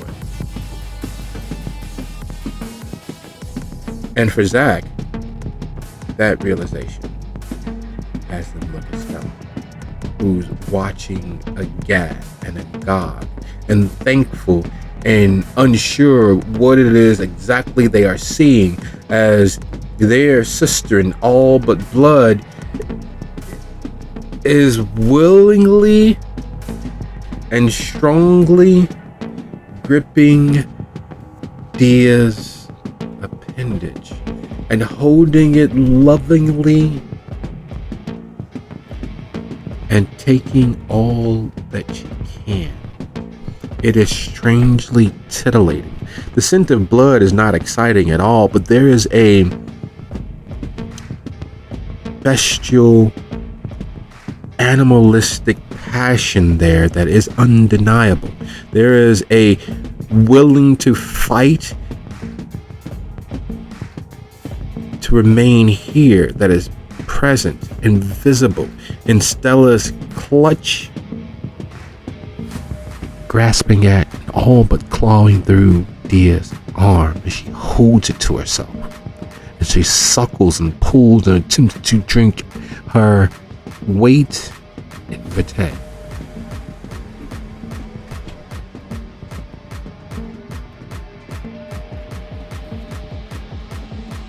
Yeah.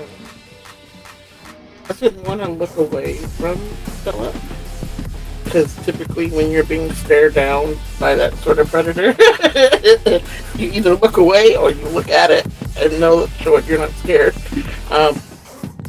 Very quietly though, she says to Zach, "It's a out of here. the house know that. And me, 3 owners. I will stay here until you return. Be quick about it. I don't know how much longer I can let her drink from me. She will be hungry when I remove my arm. Nick immediately nods and kind of hurries Faye along. Come now. You have to move quickly. And goes about to follow Dia's orders. Oh my god. And says to Faye, I will explain when I am able to. No, it's not you. Lucy's gotta know. He's gonna flip his shit. Oh my god. She pulled out her phone and begins going scrolling through her contacts. Oh my god. Remember what we asked of you. But he's not anybody. He's he's Stella's brother. He's gotta know. This is not something that we can keep from him. Oh no. No. I once saw when I was like 11, when me and Stella first were hanging out and we first getting to know each other. There was this kid, this one of Lucy's friends. You don't know him, but everybody called him, Ignacio. Is part of some rich family, and technically a cousin of mine, and surprisingly, technically a cousin of a cousin, and half brother of Stella and Lucio. But we didn't know that at the time. So Ignacio lost his temper and was going to literally put his fist through Stella. Lucy beat him within an inch of his life, and he hadn't even thrown a punch. Just the aggression wafting off of him raising his fist was enough to make Lucy almost beat that kid to death. Can you imagine what he'll do to anybody if he doesn't know? We gotta talk. And she starts scrolling through her contact. Oh god, why did I fucking change his name? Hey. Look at me. Zach, Take a breath. I'm breathing. I'm good, but we gotta let Lucy know. There is a time and a place for that. Right now, we need to focus on keeping Stella alive in a way that will hopefully not cost anyone their lives. And Lucy can help with that. You heard her. He's got pull with your police. He can keep you guys safe. He can keep us all safe. These individuals tend to not be too fond of those who don't necessarily align themselves with them. Well, then align yourself with him. If he's gonna be policing you anyway, you might as well have him on your side. That is a valid argument, and one we can discuss at a later time. And then he starts looking for donors. We have people who can help with appetites. Ah, there it is. Dark Shadow. I remember I did change his name. And she moves to. And Zach immediately dons an "oh no" look and whips out his own phone.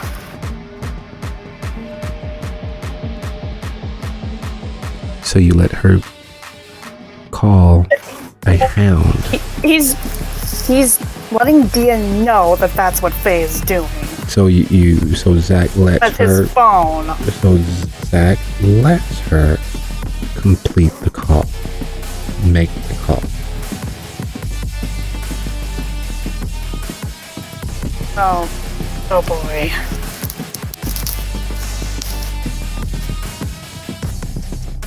Zach tries once again to get through to Faye. Faye, we're focus on the now. Yeah. And she hits the call button. And the call begins to initiate. And Zach curses to himself for his inability to stop her.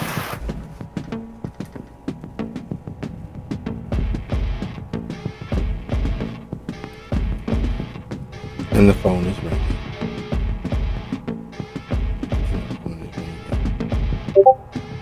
And it clicks into voicemail. And it's static. And you can barely. He sends the text to Dia explaining what Faye is doing. Hey Lucy, I'm sorry I've been out of contact, but something bad has happened to Stella. We're at the Pisketeers. She's downstairs. She's drinking from Senator White.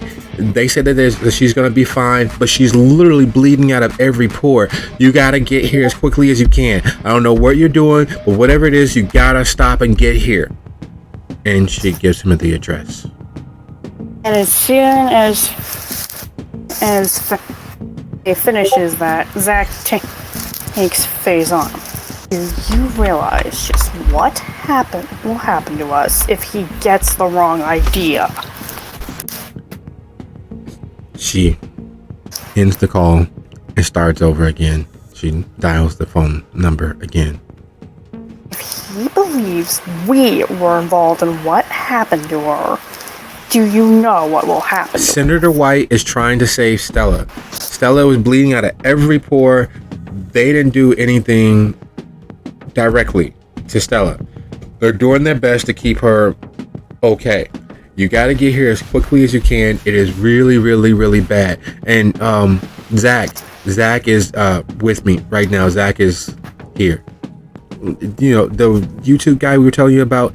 So get here fast, get here quick, like bring everybody. This is bad. We need help. And she ends the call. And Zach looks at her.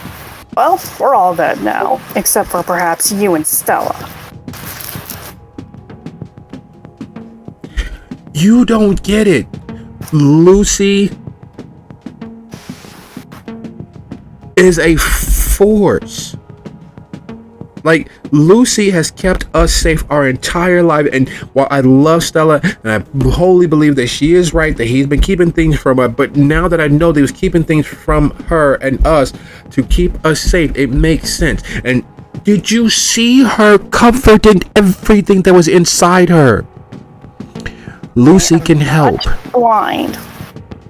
We have people that can help as well. You have people that can help. But you weren't able to stop that from happening. You have people that can help. Faye, listen. There's only so much that can be done in so much time. Right now, we need to focus on what's happening right now. And he continues searching for the donors. I know what's happening right now. I've watched Bram Stoker's Dracula. Well, at least the part where Winona and Keanu kind of almost kiss. But I know the story.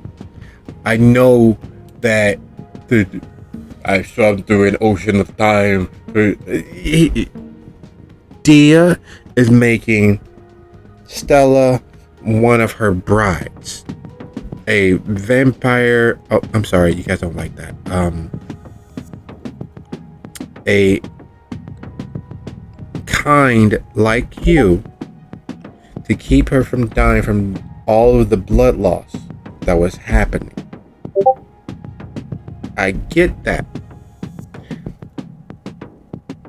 But there's a rule against doing that without permission from our superiors. Damn your rules. This is my friend. This is the only friend that I have. Risk by choosing to break that rule.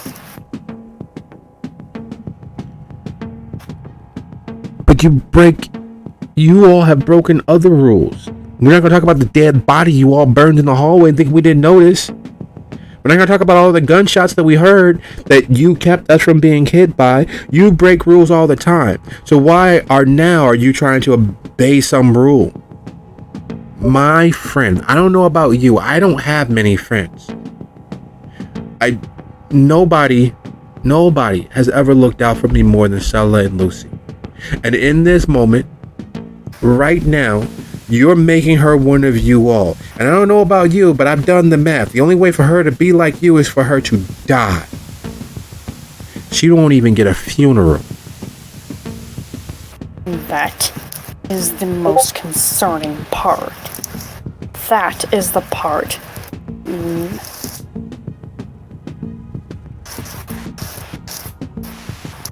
She is still dying, but not in the conventional manner. So my friend is dying. She'll still be here, but you don't even want her brother to come and say goodbye? Her brother who could help us?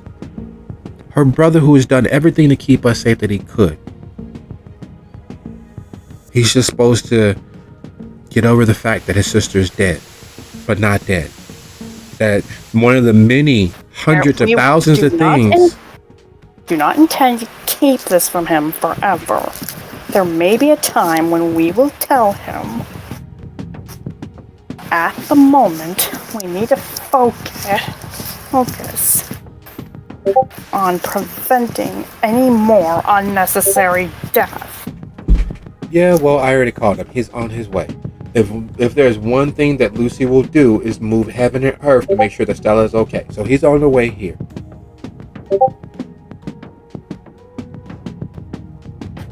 And seeing as Zach now understands that there is no getting through to Faye, he just moves on to the donors and ignores her.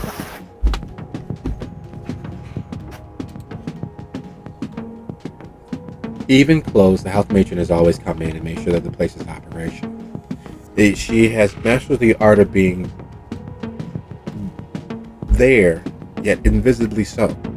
She has dealt with and understood the nature of what you all are in such a way, with such grace, that she has never put you all at any semblance of risk. You are sure that if there was a choice between dying and revealing anything that she knows, that she would die 100 times over.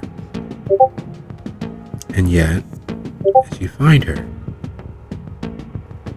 her hair pulled back in its ever severe bun, the few strands of slightly gray, lighter black hair, immaculate as ever, her dress just form-fitting enough to be tantalizing and titillating, and just loose enough to be well within anyone's idea of tasteful.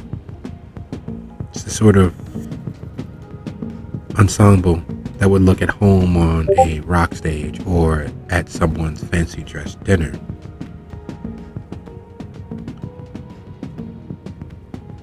Mr. Volkir, how can I help? And as she asked that question, the same question, though spoken completely and totally directly, with less tact, with less skill, falls out of Dr. Bishop's mouth. You would like my hospitality to feed on my herd. Is this what I am hearing?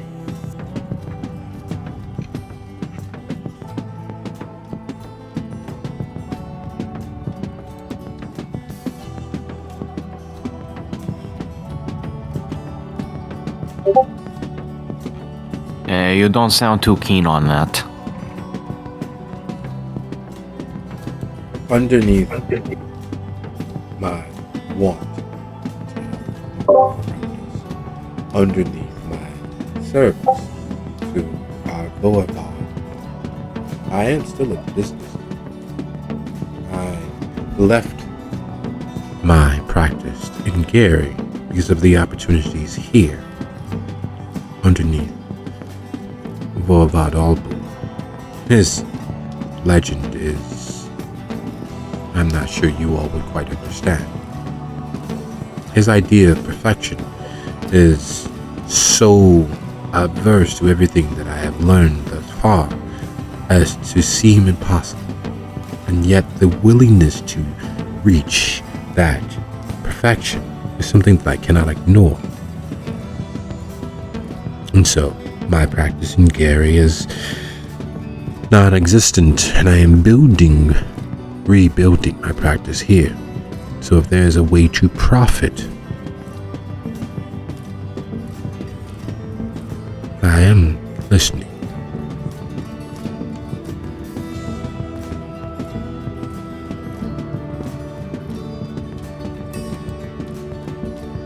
Well, then what's your price?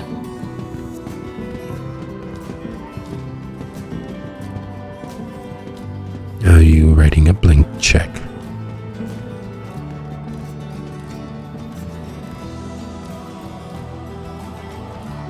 I just want to know exactly how much you value these people.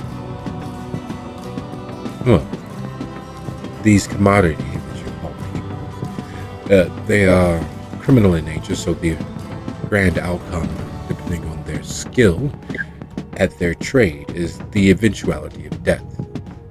So there's only so much fleeting value they might have, me personally. However, if this is a need because your blue blood friend has a predilection, then we can make an arrangement after all. We had already drafted a proposal of you submitting to my attempt to batter you with a kindred. I'm sure we can further amend things. Can write a blank check. Good. And instead of his arms being crossed behind his back, he crosses them across his chest when you say you can write a blank check. There is something disconcerting about two pairs of arms crossing over such a thin chest. He's thin for his size, but his size, he's nearly 6'6", and he's wearing flats. His hair isn't done excessively high or large. He is a 6'6", thinly proportioned man, but that still makes him massive. And two sets of corded, muscled arms folding across his chest and his sternum is, well... Does anyone have a phobia of bugs? I would surely hope not. Boss has been hanging out with two Nosferatus. I don't.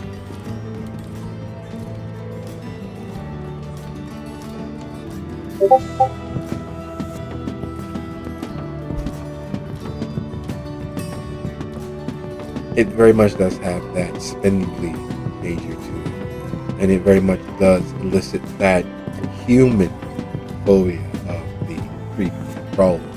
Not because it's something that can do immediate damage, but there's something unsettling about two pairs of arms and the dead-eyed attention of someone who could very well be Abraham Lincoln's twin, standing before you in a blood-covered surgical gown.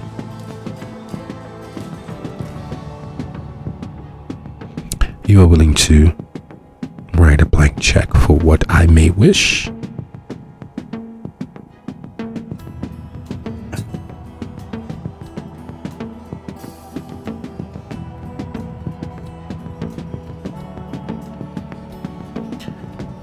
And does this extend to you too as well?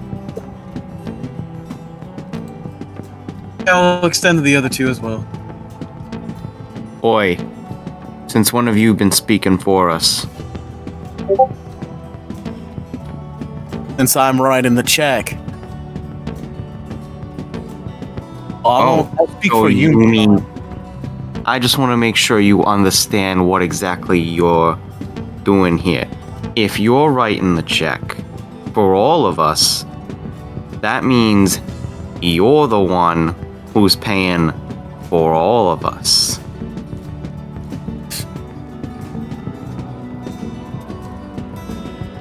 You gotta forgive my friend here. He's a little new to this, so let me just take a moment to explain something to him, if you don't mind. So, your words carry weight, and the words you say, it's every bit as much about the exact word as much as it is the meaning behind it. So when you say you're the one writing the check, you're basically saying, yeah, I'm covering these two's tab. Is that what you want to do? I'm not complaining if that's what you want to do, but I just want to make sure you understand exactly what you're getting into before you say it. I just grabs Muzan's shoulder and he goes, that is exactly what I mean. Well, alright, I don't mind being treated.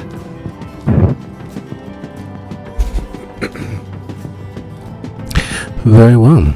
I take it that the terms are acceptable to you all, and that you will honor this agreement between us.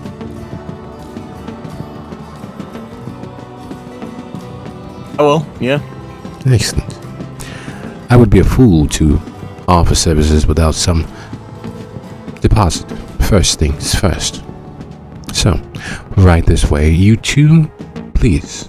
I may need your assistance. My own assistant may not be up to the task. Alright, sounds good. Leaving back out of the waiting room, glad to be free of the scent of old animal smells and used furniture. You find yourself inside one of the many plastic walled off spaces. Please hop up on the table, Frost.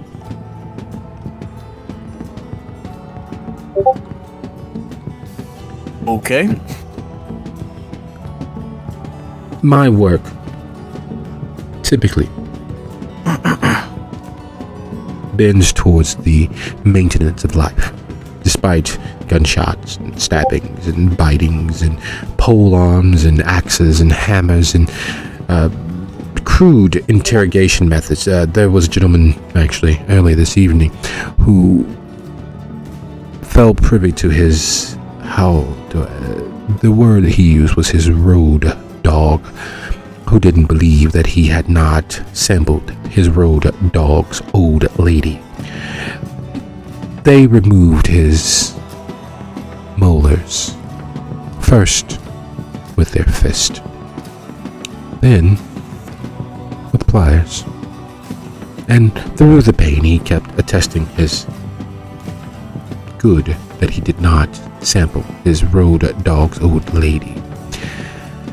When they finally believed that it was true, they brought him here to me to stop the blood loss and to repair the damage they'd done to his jawline and, well, other parts, because they were not very careful in where they aimed their fists, their boots, or the tire iron.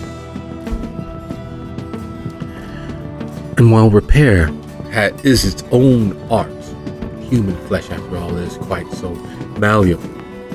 As I stated earlier, and as he's speaking, he's strapping you into the table. As I stated earlier, the Voivod's idea of perfection is nearly antithetical to what I'd been taught. Being as I am, upon my death and awakening into night, he believes that the one high true God was on the right path, that the human form, frail though it might be, is the height of perfection. It is the expression of God's art, and that anything that detracts from that is tantamount to sacrilege, which flies in the face of all of the many other teachers I've had thus far. He has gone so far as to express to me that for all of our artistic flourishes, that there is a way to combine our two species, our kindred and mortal brethren, so that we might truly reach the excellence and perfect the beauty of God's perfect form.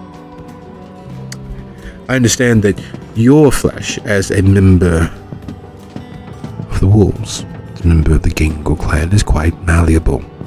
You are able to assume certain forms. You are able to summon your beast to your flesh in an expression of who and what you are. And while I believe that the Voivod is on the right path, I believe also that therein lies some kernel of truth. Because each of you, Gengu, have a form that is specifically yours, what you see as your true self, as your perfected self.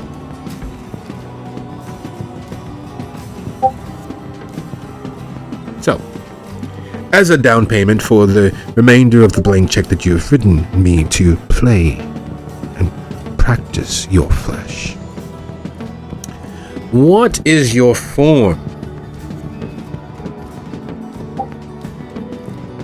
A giant wolf.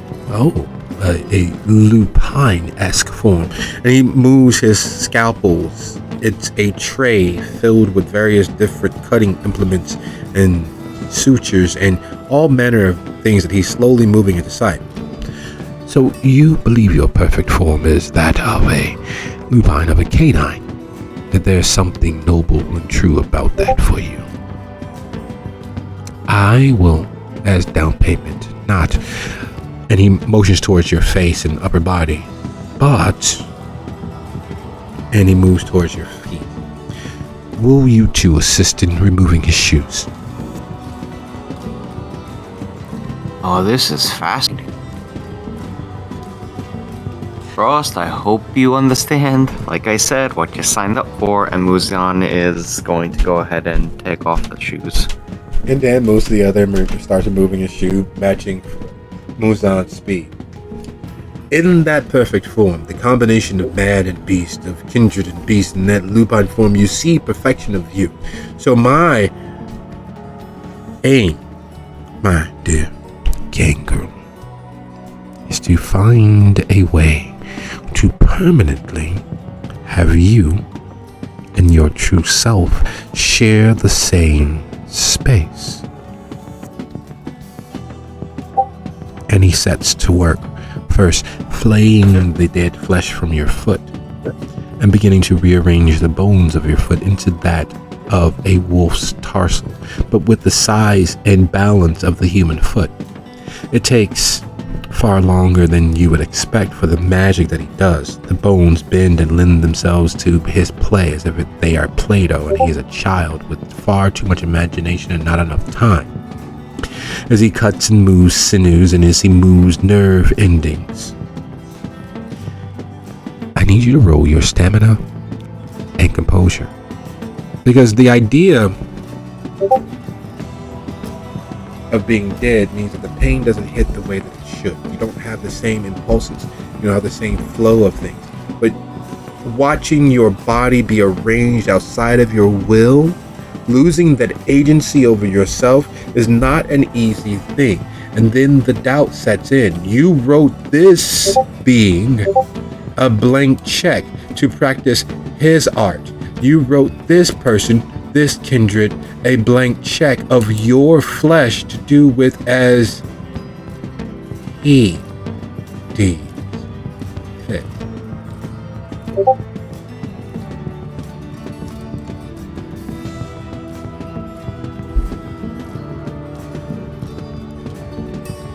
And it is nearly enough to tear your beast from you.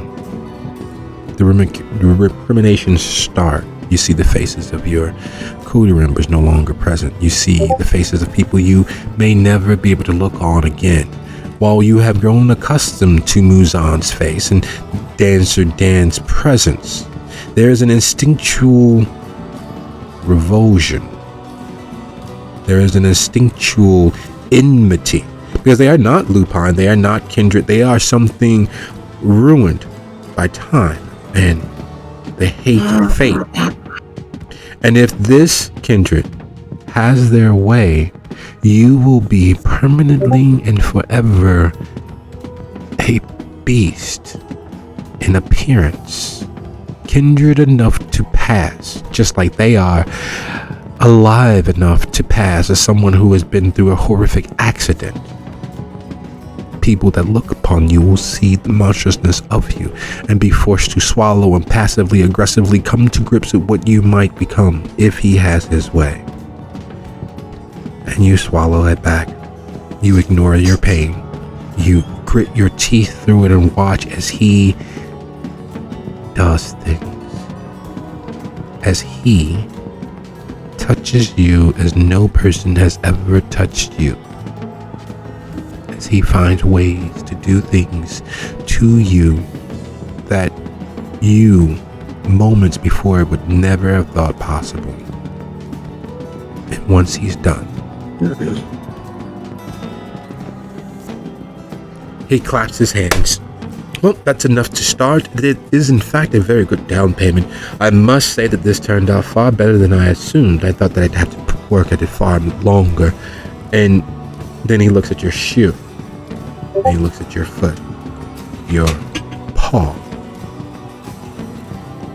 And then your shoe. Perhaps a cast until I perfect, perhaps sizing it smaller so that it might fit in your shoe.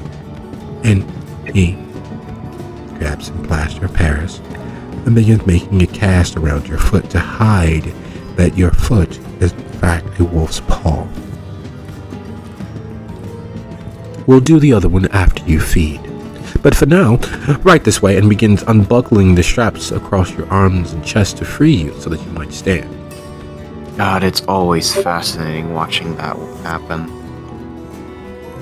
I've only seen it a few times, but it's mesmerizing each time. Oh, you've seen this happen before. You've seen a dragon at work. Actually, yes. A dragon and one that wasn't a dragon. Oh, see. It is not usual that our art is allowed. And yes, you can heal it like ag. It is not usual that those not of our understanding are allowed to understand this aspect of our disciplines. But right this way, you all need to be fed so that we can have our strength for our later appointment. And as he finishes the last strap and buckle, he rests a hand on your shoulder as if he is a loving father and you are winning the game, son. Right this way, Frost. And speaking of being led down into one's own torment, once Zach and Faye leave the room, the slurping doesn't stop. The hunger doesn't stop. There's unfortunately for Dia, being exposed to the true width and breadth of fetishism, the entire world of fetish play, she is well aware that there are many who have a feeding kink, and that those amongst the staff who are able to do so, they turn quite a pretty penny. And it was not until this moment, this quiet moment with her and Stella, that she realizes that it is quite pleasurable for both parties. And that's the secret kink of it all. They are giving as much pleasure as they are taking from that moment, that joining of two living things in that act of continued life.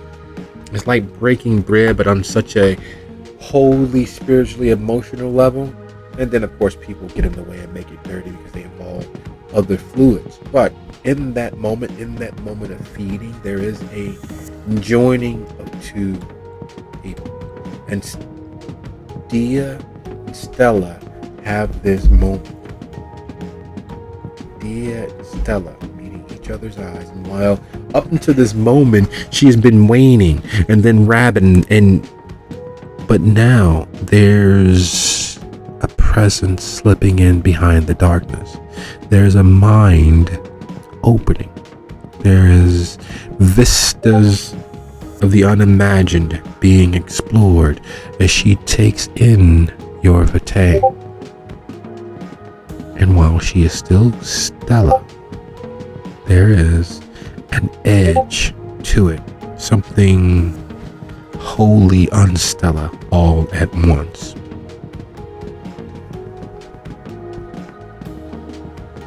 Now, being that Dia is still the stronger of the two, being the sire and such,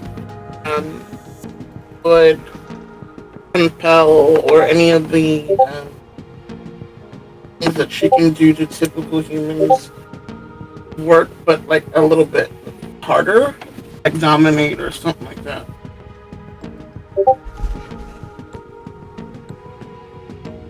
There's definitely that possibility. So she doesn't want to hurt Stella, but she realizes Stella has to stop beating. So she is going to very gently reach Stella's jaw, put a thumb and finger on either side of it, looking at her, and press very slightly.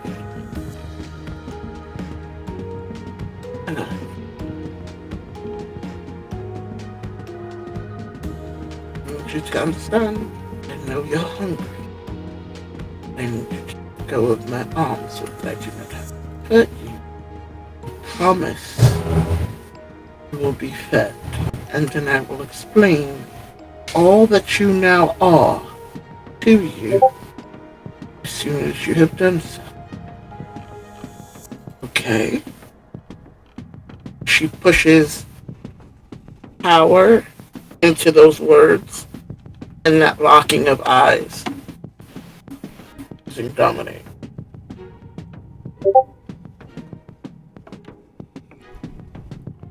And what's the command that you were pushing power into? 'Cause I'm thinking that you're trying to use compel, correct? Yeah. Okay. Let go of my arm.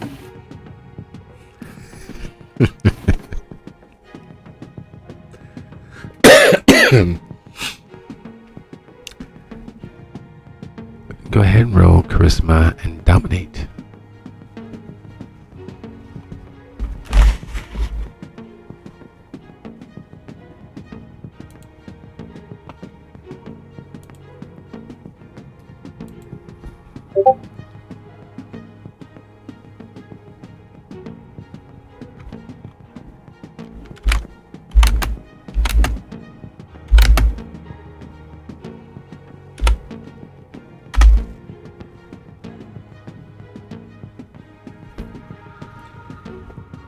Say that again for me. What was the exact phrasing? Let go of my arm. It is the response, the audible response, muffled by your own forearm as the fingers dig into the point where the fingernails nearly break skin. And the suckling goes from the soft, gentle suckling of a newborn to more of a firmly placed mouth that vacuums and pulls the flesh as it continues suckling. Please roll your arouse roll for me to see it does her feeding trigger your own beast. Yes. Yes, it does. Your hunger rises to 3. Your beast begins kicking the locked door inside yourself. It is demanding like for like. Blood calls to blood, and this beast is taking ours. Enter now.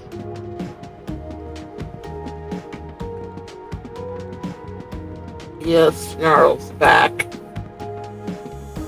and grips her jaw tighter. I said let go!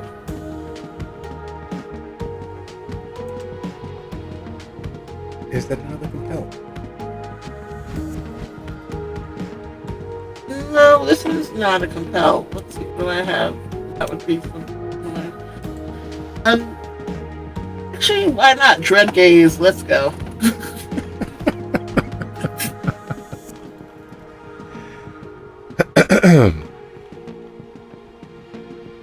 Alright, let's see. That would be your charisma and your presence.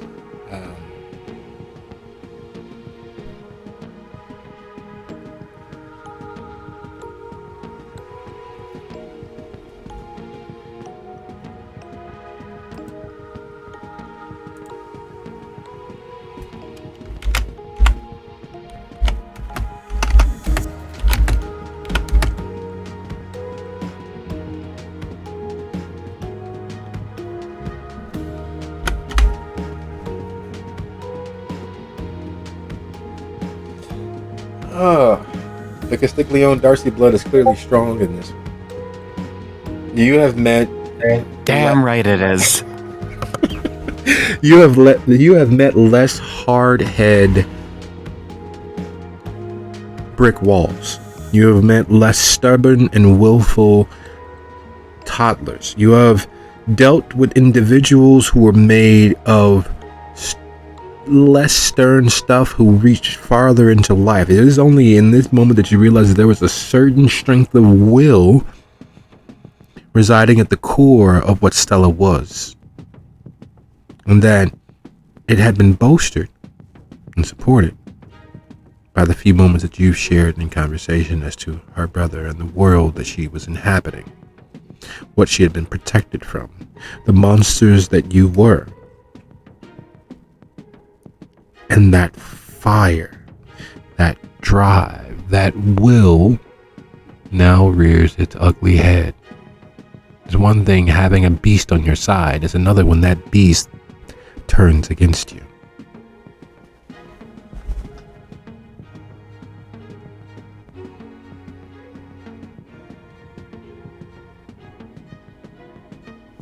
And speaking of beast turning against you, the matron asks what it is that you might need, Zach. And what do you think that might be? What is it that you might say to the matron of the house?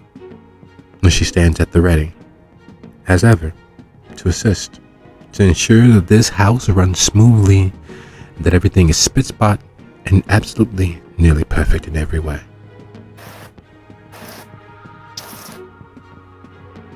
So he looks the matron dead in the eyes and says, I understand that having situations are becoming a regular thing.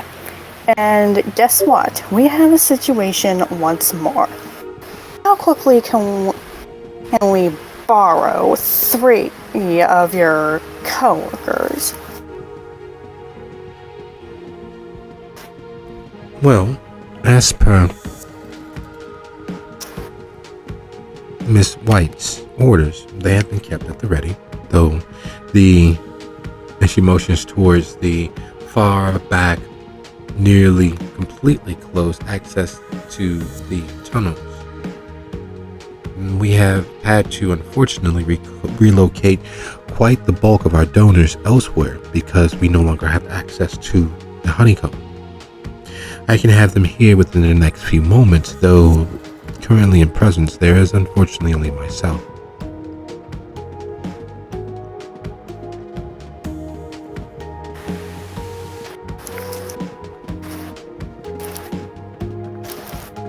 A rough estimate of a few moments, please. The closest donor lives but 4 minutes from our door. And from there, the hostel that Miss White keeps is by driving 10 minutes east where we presently are. The training facility is approximately 17 minutes west, if they are to leave with all due haste. At this hour, their traffic is almost non-existent, so my times are fairly accurate in regards to their arrival. How can I help? As she speaks, she already has her phone in her hand and she's texting without looking at her phone. Ideally, those nearest to us may be brought.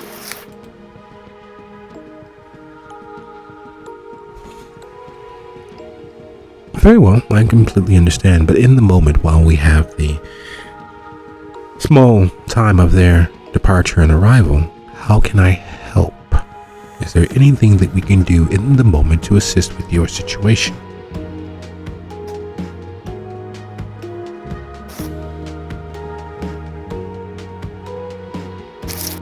Here is as far as I am aware, there is only the matter of a guest of ours who requires refreshments. Ideally, as quickly as possible.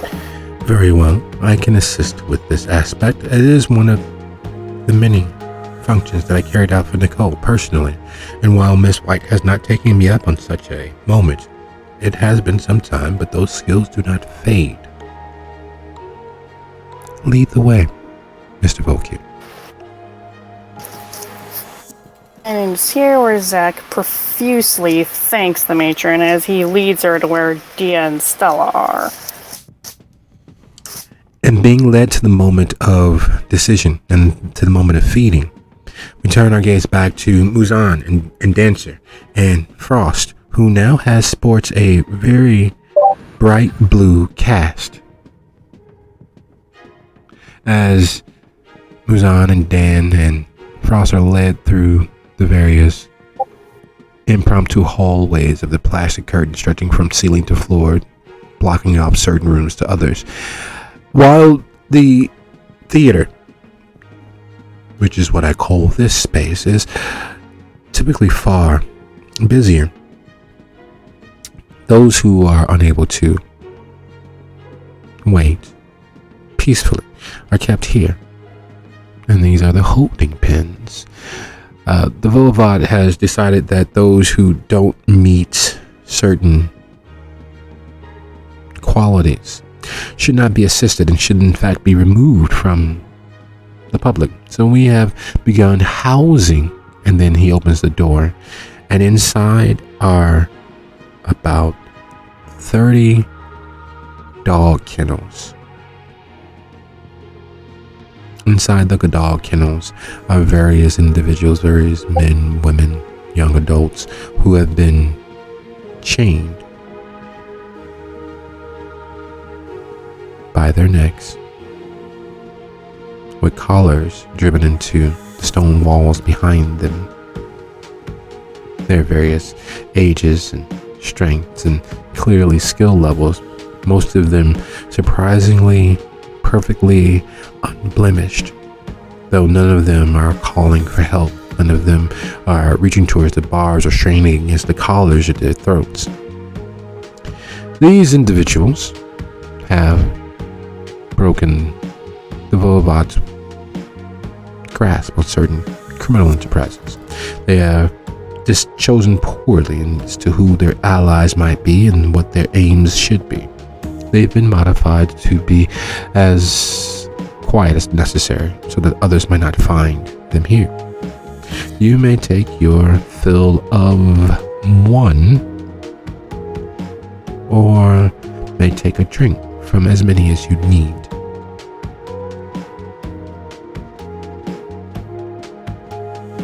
Muzan sniffs around a little bit, trying to get a sense of who might be interesting.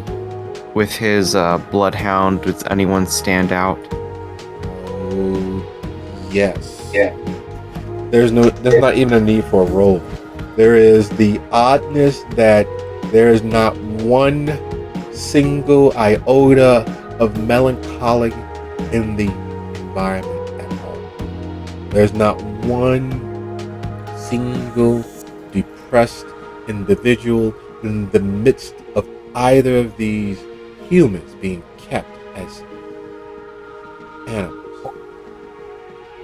And that, in a place that is clearly a holding pen for those awaiting death or worse, is the oddest thing you have ever experienced.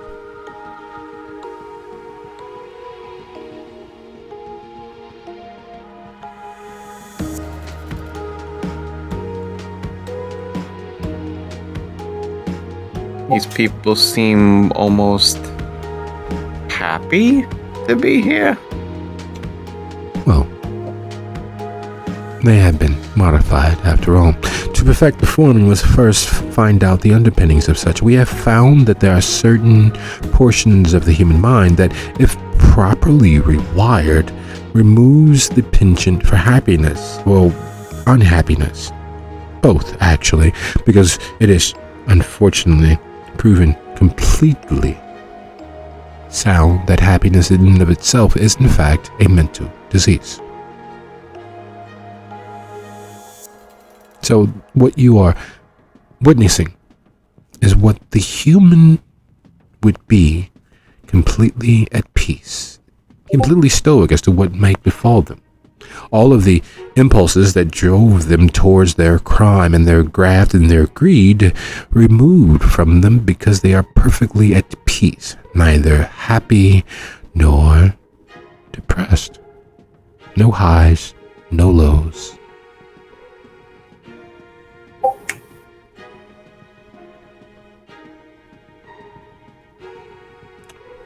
Frost, my friend, off you all go to enjoy yourselves. Remember to not end any of them if you are going to take as much as you need from all of them, or you may simply feed until exsanguination from one.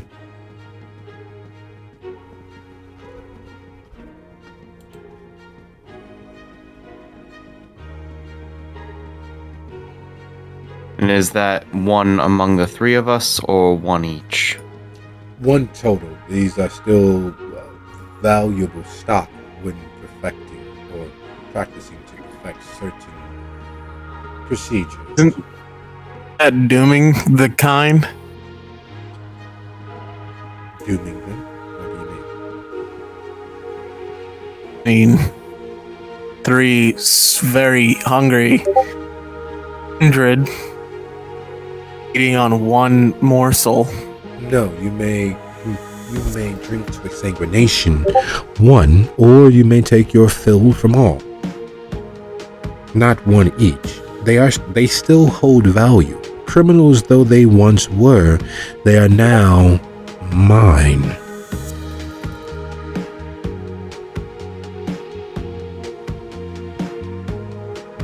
And after all, while they may be waste of existence as criminals out there in the world, here they have a certain value.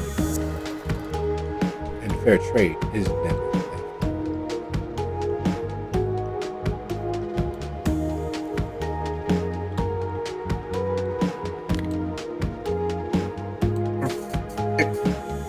Frost, let me teach you a little something about these kinds of deals. Don't push your luck. Alright? Push your luck, Frost. After all, who is this guy who just obliterated your foot into that form that it is in, who decides that the criminals are not worthy enough to even be considered human? He has literally stolen from them. They're no longer factually criminals. Whatever led them to him for his assistance, for his help in saving their lives, you are sure as you are standing here in your cast that is not what they bargained for. He took their happiness, the opportunity of happiness from them. He took their opportunity for depression from them. They may have been criminals, but that is their punishment then. They must pay for their crimes after all.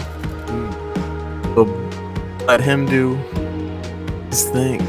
This is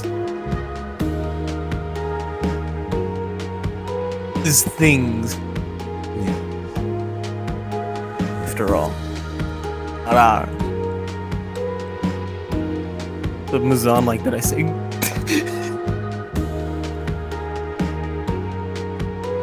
so which will it be?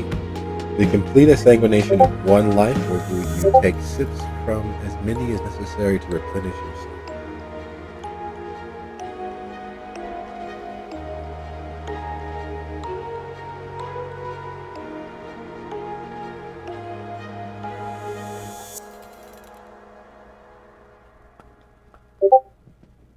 Out of everyone in the room, which one smells... Does anyone, smell, really strongly to Muzan? Yeah. Yeah. And that's the part that sucks. That's the part that is a little... Not that Muzan would ever let anyone know. But that's the part that's a little problematic. Because he recognizes the guy. He recognizes the individual that's there.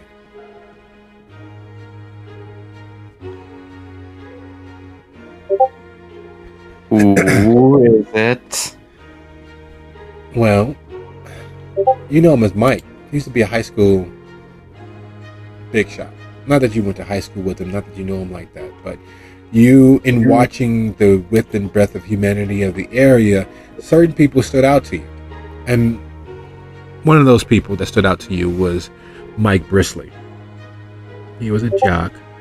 You immediately wanted to hate him because of all the stereotypes you had in your head about high school jocks and the men that they become.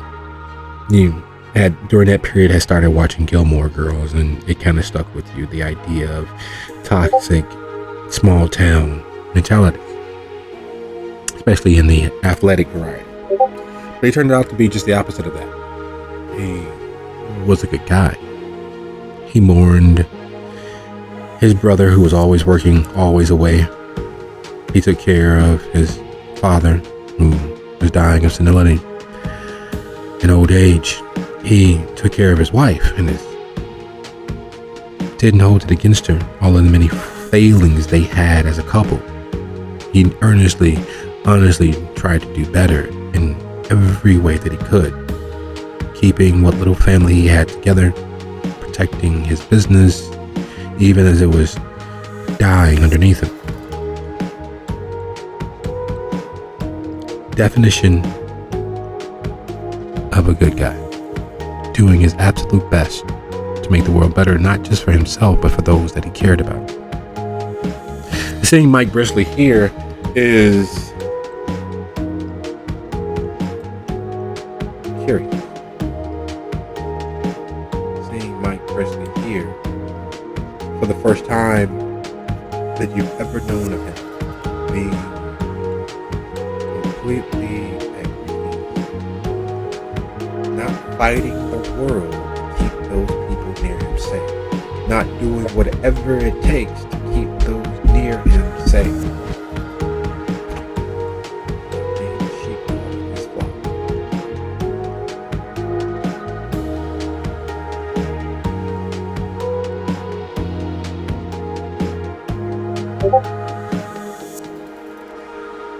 Muzan will actually turn to Bishop and ask, what's his story?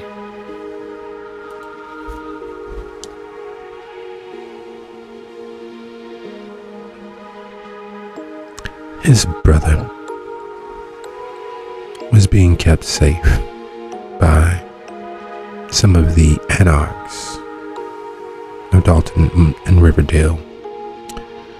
He, without his brother's support, distant though it had been,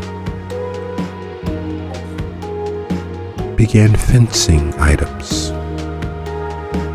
which led to his unfortunate wounding in the middle of a job. He came here once, twice, and as things do, you become good at what you do. And what he did was try to remain ethically and morally above those he associated with.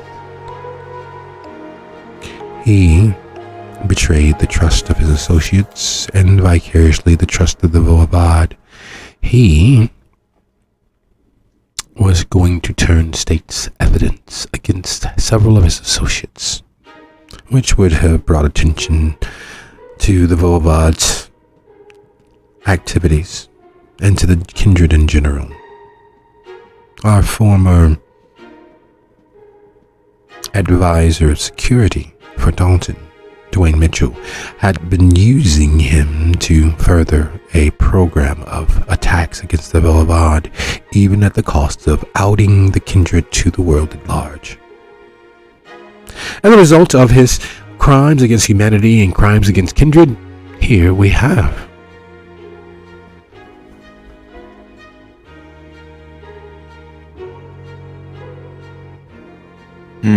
What a fall from grace. Well,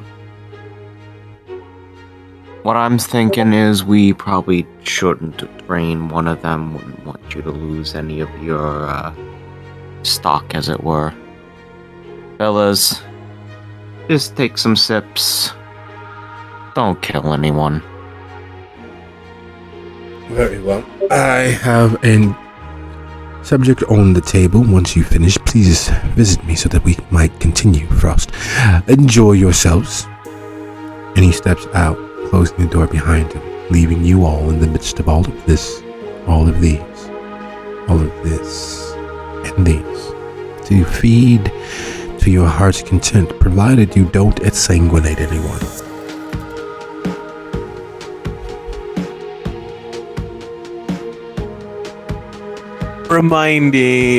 Reminder, it's resolve plus composure for a frenzy roll. Difficulty 3 at the taste of blood. Yes.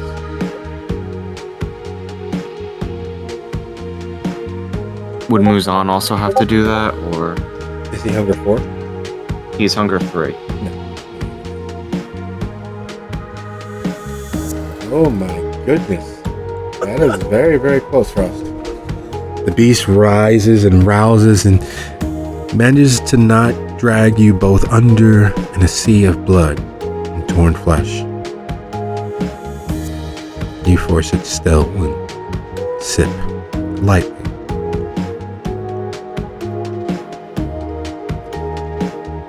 And speaking of sipping lightly, that iron, that will, that fire beneath the surface of that young girl is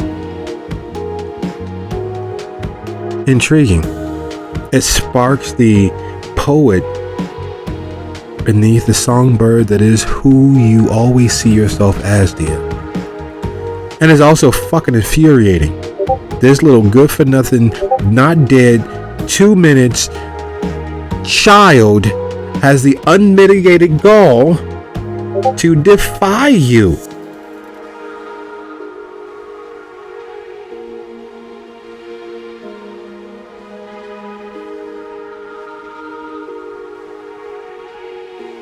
And just as the angered We're prince, at a standoff where nobody won that one. We're equal.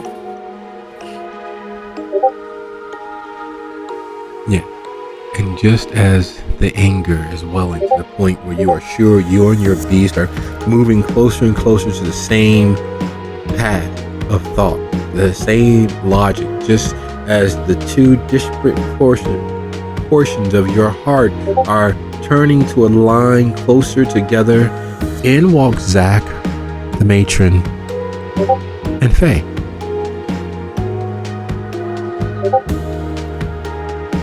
And it's here where Zach hurriedly says, "There's more on the way soon, if you'll excuse me," and then he hurries on out. And not saying anything more, and continues hurrying until he is just barely outside of the Pisketeers, waiting for the other donors to arrive.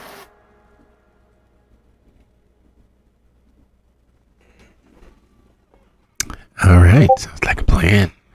As Zach speeds out of the room, leaving you alone with the matron and Faye and Stella, the matron, she doesn't smile. She's never truly smiled as long as you've known her. But there are certain things you do to let you know that she is in good spirits, that she isn't effectively smiling. And this is one such moment. Just a small quirk of the lips, a small inclining of the head, and she moves closer. You've never quite realized how she undoes those dresses that she wears. But there's a hidden button. Several buttons hidden beneath the fabric on the side. And she begins undoing it, slipping one unblemished arm from all of that black fabric. And here's a part where you begin to hate your blood a little bit, because in that motion, in that gracefulness, there is definitively something there that holds the attention just long enough for you to not quite notice that Faye is standing far too close. And here's the thing. Between kindred blood and human blood, the beast will always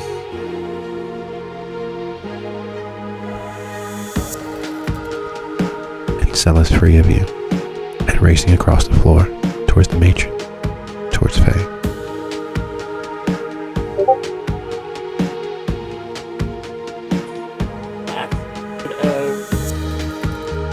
Thought outside of pure anger that Dia has.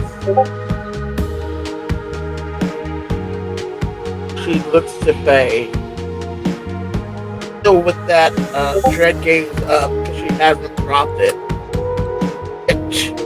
Out now.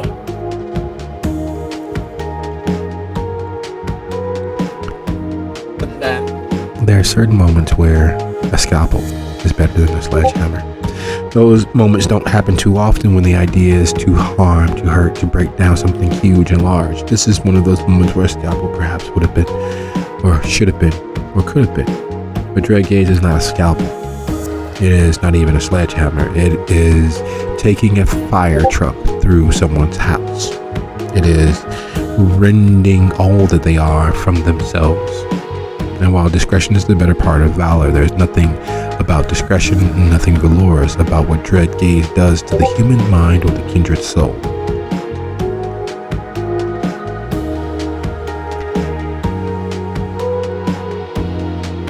When we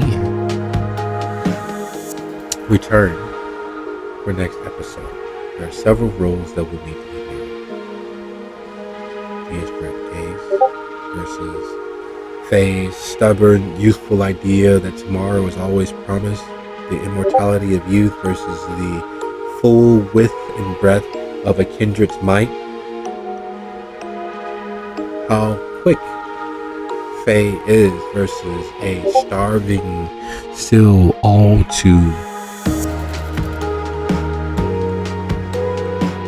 immature Stella might be. What the matron might do. And the arrival of the donors who are coming to give of themselves as miles away. Muzan, Frost, and Dancer Dan make themselves at home in the pit of the absence of both happiness and despair that is the good Dr. Bishop's playroom. And on that note, I'd like to thank you all for a lovely episode. I can't wait to see what chaos the Biscuiteers Coterie get up to next. Good night, everybody. Good night, everyone. Good night. Morning.